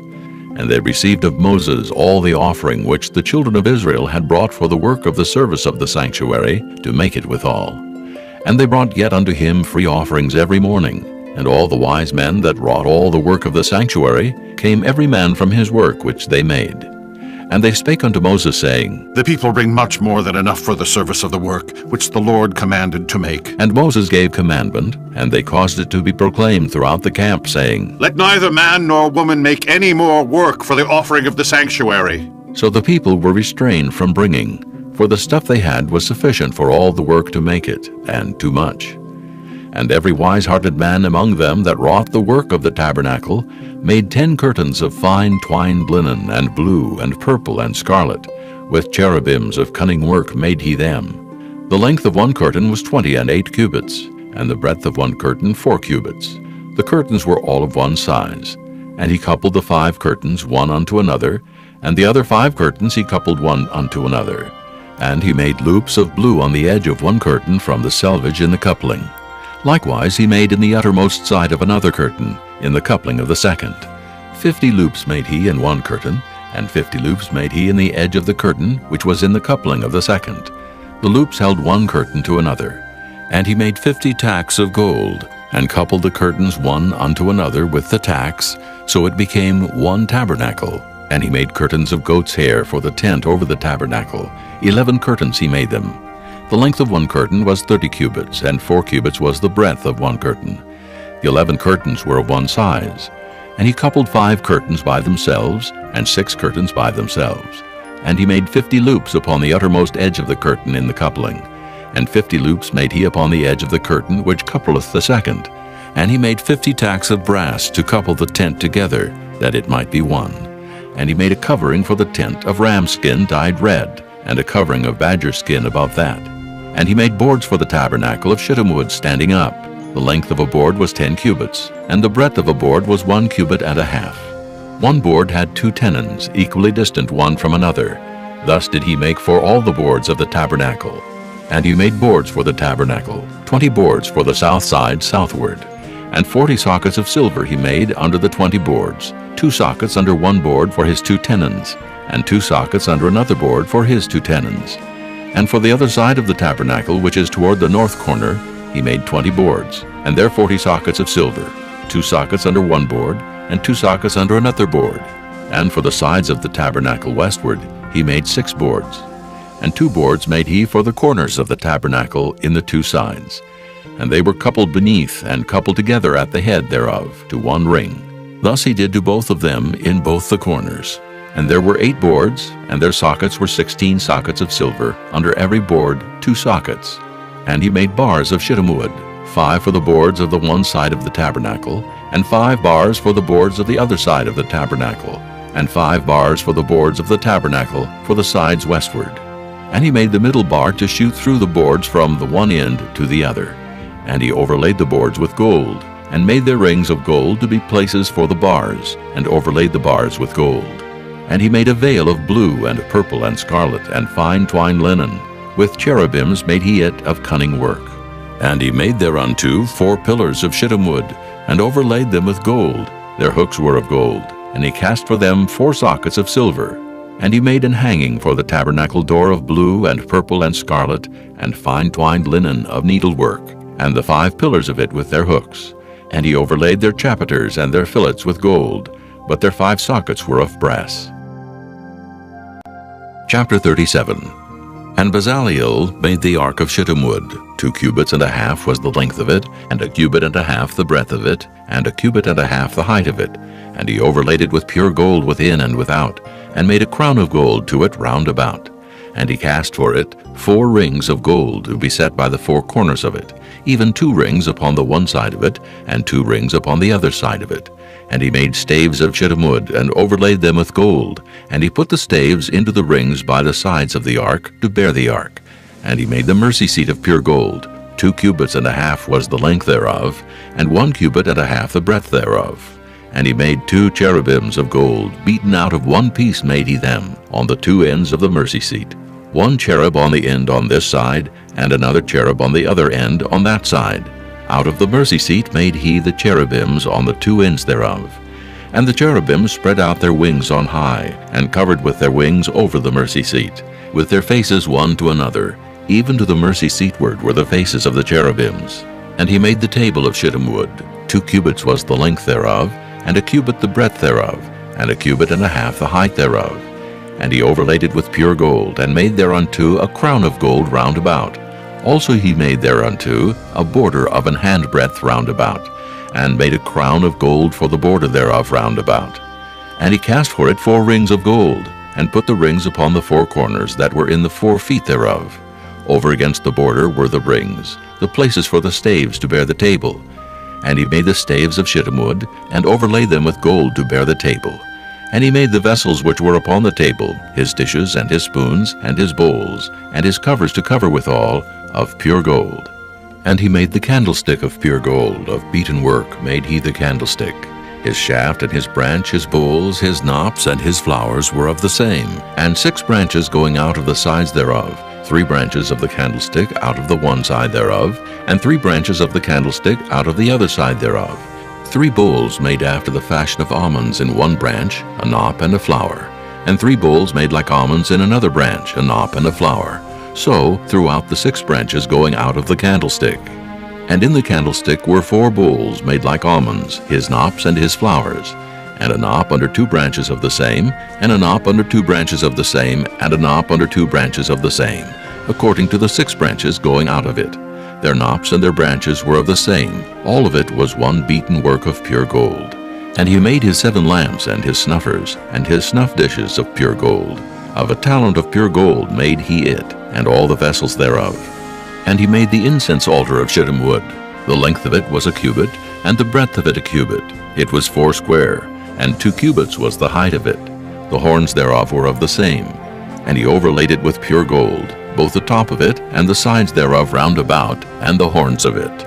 Also he made unto it a crown of gold round about. And he made 2 rings of gold for it under the crown thereof, by the 2 corners of it upon the 2 sides thereof, to be places for the staves to bear it withal. And he made the staves of shittim wood, and overlaid them with gold. And he made the holy anointing oil, and the pure incense of sweet spices, according to the work of the apothecary. Chapter 38. And he made the altar of burnt offering of shittim wood. 5 cubits was the length thereof, and 5 cubits the breadth thereof. It was 4 square, and 3 cubits the height thereof. And he made the horns thereof on the 4 corners of it, The horns thereof were of the same, and he overlaid it with brass. And he made all the vessels of the altar, the pots, and the shovels, and the basins, and the flesh hooks, and the fire pans. All the vessels thereof made he of brass. And he made for the altar a brazen grate of network under the compass thereof beneath unto the midst of it. And he cast 4 rings for the 4 ends of the grate of brass, to be places for the staves. And he made the staves of shittim wood, and overlaid them with brass. And he put the staves into the rings on the sides of the altar, to bear it withal. He made the altar hollow with boards. And he made the laver of brass, and the foot of it of brass, of the looking glasses of the women assembling, which assembled at the door of the tabernacle of the congregation. And he made the court. On the south side southward, the hangings of the court were of fine twined linen, 100 cubits. Their pillars were 20, and their brazen sockets 20. The hooks of the pillars and their fillets were of silver. And for the north side the hangings were 100 cubits. Their pillars were 20, and their sockets of brass 20. The hooks of the pillars and their fillets of silver. And for the west side were hangings of 50 cubits. Their pillars 10, and their sockets 10. The hooks of the pillars and their fillets of silver. And for the east side eastward 50 cubits. The hangings of the one side of the gate were 15 cubits. Their pillars 3, and their sockets 3. And for the other side of the court gate, on this hand and that hand, were hangings of 15 cubits. Their pillars 3, and their sockets 3. All the hangings of the court round about were of fine twined linen. And the sockets for the pillars were of brass, the hooks of the pillars and their fillets of silver, and the overlaying of their chapiters of silver, and all the pillars of the court were filleted with silver. And the hanging for the gate of the court was needlework of blue and purple and scarlet and fine twined linen, and 20 cubits was the length, and the height and the breadth was 5 cubits, answerable to the hangings of the court. And their pillars were 4, and their sockets of brass 4, their hooks of silver, and the overlaying of their chapiters, and their fillets of silver. And all the pins of the tabernacle, and of the court round about, were of brass. This is the sum of the tabernacle, even of the tabernacle of testimony, as it was counted according to the commandment of Moses for the service of the Levites, by the hand of Ithamar, son to Aaron the priest. And Bezaleel, the son of Uri, the son of Hur, of the tribe of Judah, made all that the Lord commanded Moses. And with him was Aholiab, son of Ahishamach, of the tribe of Dan, an engraver, and a cunning workman, and an embroiderer in blue, and in purple, and in scarlet, and fine linen. All the gold that was occupied for the work in all the work of the holy place, even the gold of the offering, was 29 talents, and 730 shekels, after the shekel of the sanctuary. And the silver of them that were numbered of the congregation was 100 talents, and 1,760 shekels, after the shekel of the sanctuary. A beka for every man, that is, half a shekel after the shekel of the sanctuary, for every one that went to be numbered from 20 years old and upward, for 600,000 and 3,550 men. And of the 100 talents of silver were cast the sockets of the sanctuary, and the sockets of the veil, 100 sockets of the 100 talents, a talent for a socket. And of the 1,775 shekels he made hooks for the pillars, and overlaid their chapiters, and filleted them. And the brass of the offering was 70 talents, and 2,400 shekels, and therewith he made the sockets to the door of the tabernacle of the congregation, and the brazen altar, and the brazen grate for it, and all the vessels of the altar, and the sockets of the court round about, and the sockets of the court gate, and all the pins of the tabernacle, and all the pins of the court round about. Chapter 39. And of the blue and purple and scarlet they made cloths of service, to do service in the holy place, and made the holy garments for Aaron, as the Lord commanded Moses. And he made the ephod of gold, blue and purple and scarlet, and fine twined linen. And they did beat the gold into thin plates, and cut it into wires, to work it in the blue, and in the purple, and in the scarlet, and in the fine linen, with cunning work. They made shoulder pieces for it, to couple it together. By the 2 edges was it coupled together. And the curious girdle of his ephod that was upon it was of the same, according to the work thereof, of gold, blue, and purple, and scarlet, and fine twined linen, as the Lord commanded Moses. And they wrought onyx stones enclosed in ouches of gold, graven as signets are graven, with the names of the children of Israel. And he put them on the shoulders of the ephod, that they should be stones for a memorial to the children of Israel, as the Lord commanded Moses. And he made the breastplate of cunning work, like the work of the ephod of gold, blue, and purple, and scarlet, and fine twined linen. It was 4 square. They made the breastplate double. A span was the length thereof, and a span the breadth thereof, being doubled. And they set in it 4 rows of stones. The first row was a sardius, a topaz, and a carbuncle. This was the first row. And the second row, an emerald, a sapphire, and a diamond. And the third row, a ligure, an agate, and an amethyst. And the fourth row, a beryl, an onyx, and a jasper. They were enclosed in ouches of gold in their enclosings. And the stones were according to the names of the children of Israel, 12, according to their names, like the engravings of a signet, every one with his name according to the 12 tribes. And they made upon the breastplate chains at the ends of wreathen work of pure gold. And they made 2 ouches of gold, and 2 gold rings, and put the 2 rings in the 2 ends of the breastplate. And they put the 2 wreathen chains of gold in the 2 rings on the ends of the breastplate. And the 2 ends of the 2 wreathen chains they fastened in the 2 ouches, and put them on the shoulder pieces of the ephod before it. And they made 2 rings of gold, and put them on the 2 ends of the breastplate, upon the border of it, which was on the side of the ephod inward.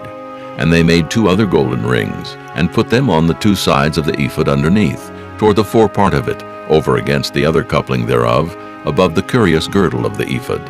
And they did bind the breastplate by his rings unto the rings of the ephod with a lace of blue, that it might be above the curious girdle of the ephod, and that the breastplate might not be loosed from the ephod, as the Lord commanded Moses. And he made the robe of the ephod of woven work, all of blue, and there was an hole in the midst of the robe, as the hole of an habergeon, with a band round about the hole, that it should not rend. And they made upon the hems of the robe pomegranates of blue, and purple, and scarlet, and twined linen. And they made bells of pure gold, and put the bells between the pomegranates upon the hem of the robe, round about between the pomegranates. A bell and a pomegranate, a bell and a pomegranate, round about the hem of the robe to minister in, as the Lord commanded Moses. And they made coats of fine linen of woven work for Aaron and for his sons, and a mitre of fine linen, and goodly bonnets of fine linen, and linen breeches of fine twined linen, and a girdle of fine twined linen, and blue and purple and scarlet, of needlework, as the Lord commanded Moses. And they made the plate of the holy crown of pure gold, and wrote upon it a writing, like to the engravings of a signet, Holiness to the Lord. And they tied unto it a lace of blue to fasten it on high upon the mitre, as the Lord commanded Moses. Thus was all the work of the tabernacle of the tent of the congregation finished. And the children of Israel did according to all that the Lord commanded Moses, so did they. And they brought the tabernacle unto Moses, the tent and all his furniture, his tacks, his boards, his bars, and his pillars, and his sockets, and the covering of ram skins dyed red, and the covering of badger skins, and the veil of the covering, the ark of the testimony, and the staves thereof, and the mercy seat, the table and all the vessels thereof, and the showbread, the pure candlestick with the lamps thereof, even with the lamps to be set in order, and all the vessels thereof, and the oil for light, and the golden altar, and the anointing oil, and the sweet incense, and the hanging for the tabernacle door, the brazen altar, and his grate of brass, his staves, and all his vessels, the laver and his foot, the hangings of the court, his pillars, and his sockets, and the hanging for the court gate, his cords and his pins, and all the vessels of the service of the tabernacle for the tent of the congregation, the cloths of service to do service in the holy place, and the holy garments for Aaron the priest, and his sons' garments, to minister in the priest's office. According to all that the Lord commanded Moses, so the children of Israel made all the work. And Moses did look upon all the work, and behold, they had done it as the Lord had commanded. Even so had they done it, and Moses blessed them. Chapter 40. And the Lord spake unto Moses, saying, On the 1st day of the 1st month shalt thou set up the tabernacle of the tent of the congregation. And thou shalt put therein the ark of the testimony, and cover the ark with the veil. And thou shalt bring in the table, and set in order the things that are to be set in order upon it. And thou shalt bring in the candlestick, and light the lamps thereof. And thou shalt set the altar of gold for the incense before the ark of the testimony, and put the hanging of the door to the tabernacle. And thou shalt set the altar of the burnt offering before the door of the tabernacle of the tent of the congregation. And thou shalt set the laver between the tent of the congregation and the altar, and shalt put water therein. And thou shalt set up the court round about, and hang up the hanging at the court gate. And thou shalt take the anointing oil, and anoint the tabernacle, and all that is therein, and shalt hallow it, and all the vessels thereof, and it shall be holy. And thou shalt anoint the altar of the burnt offering, and all his vessels, and sanctify the altar, and it shall be an altar most holy. And thou shalt anoint the laver and his foot, and sanctify it. And thou shalt bring Aaron and his sons unto the door of the tabernacle of the congregation, and wash them with water. And thou shalt put upon Aaron the holy garments, and anoint him, and sanctify him, that he may minister unto me in the priest's office. And thou shalt bring his sons, and clothe them with coats. And thou shalt anoint them, as thou didst anoint their father, that they may minister unto me in the priest's office. For their anointing shall surely be an everlasting priesthood throughout their generations. Thus did Moses, according to all that the Lord commanded him, so did he. And it came to pass in the first month, in the second year, on the first day of the month, that the tabernacle was reared up. And Moses reared up the tabernacle, and fastened his sockets, and set up the boards thereof, and put in the bars thereof, and reared up his pillars.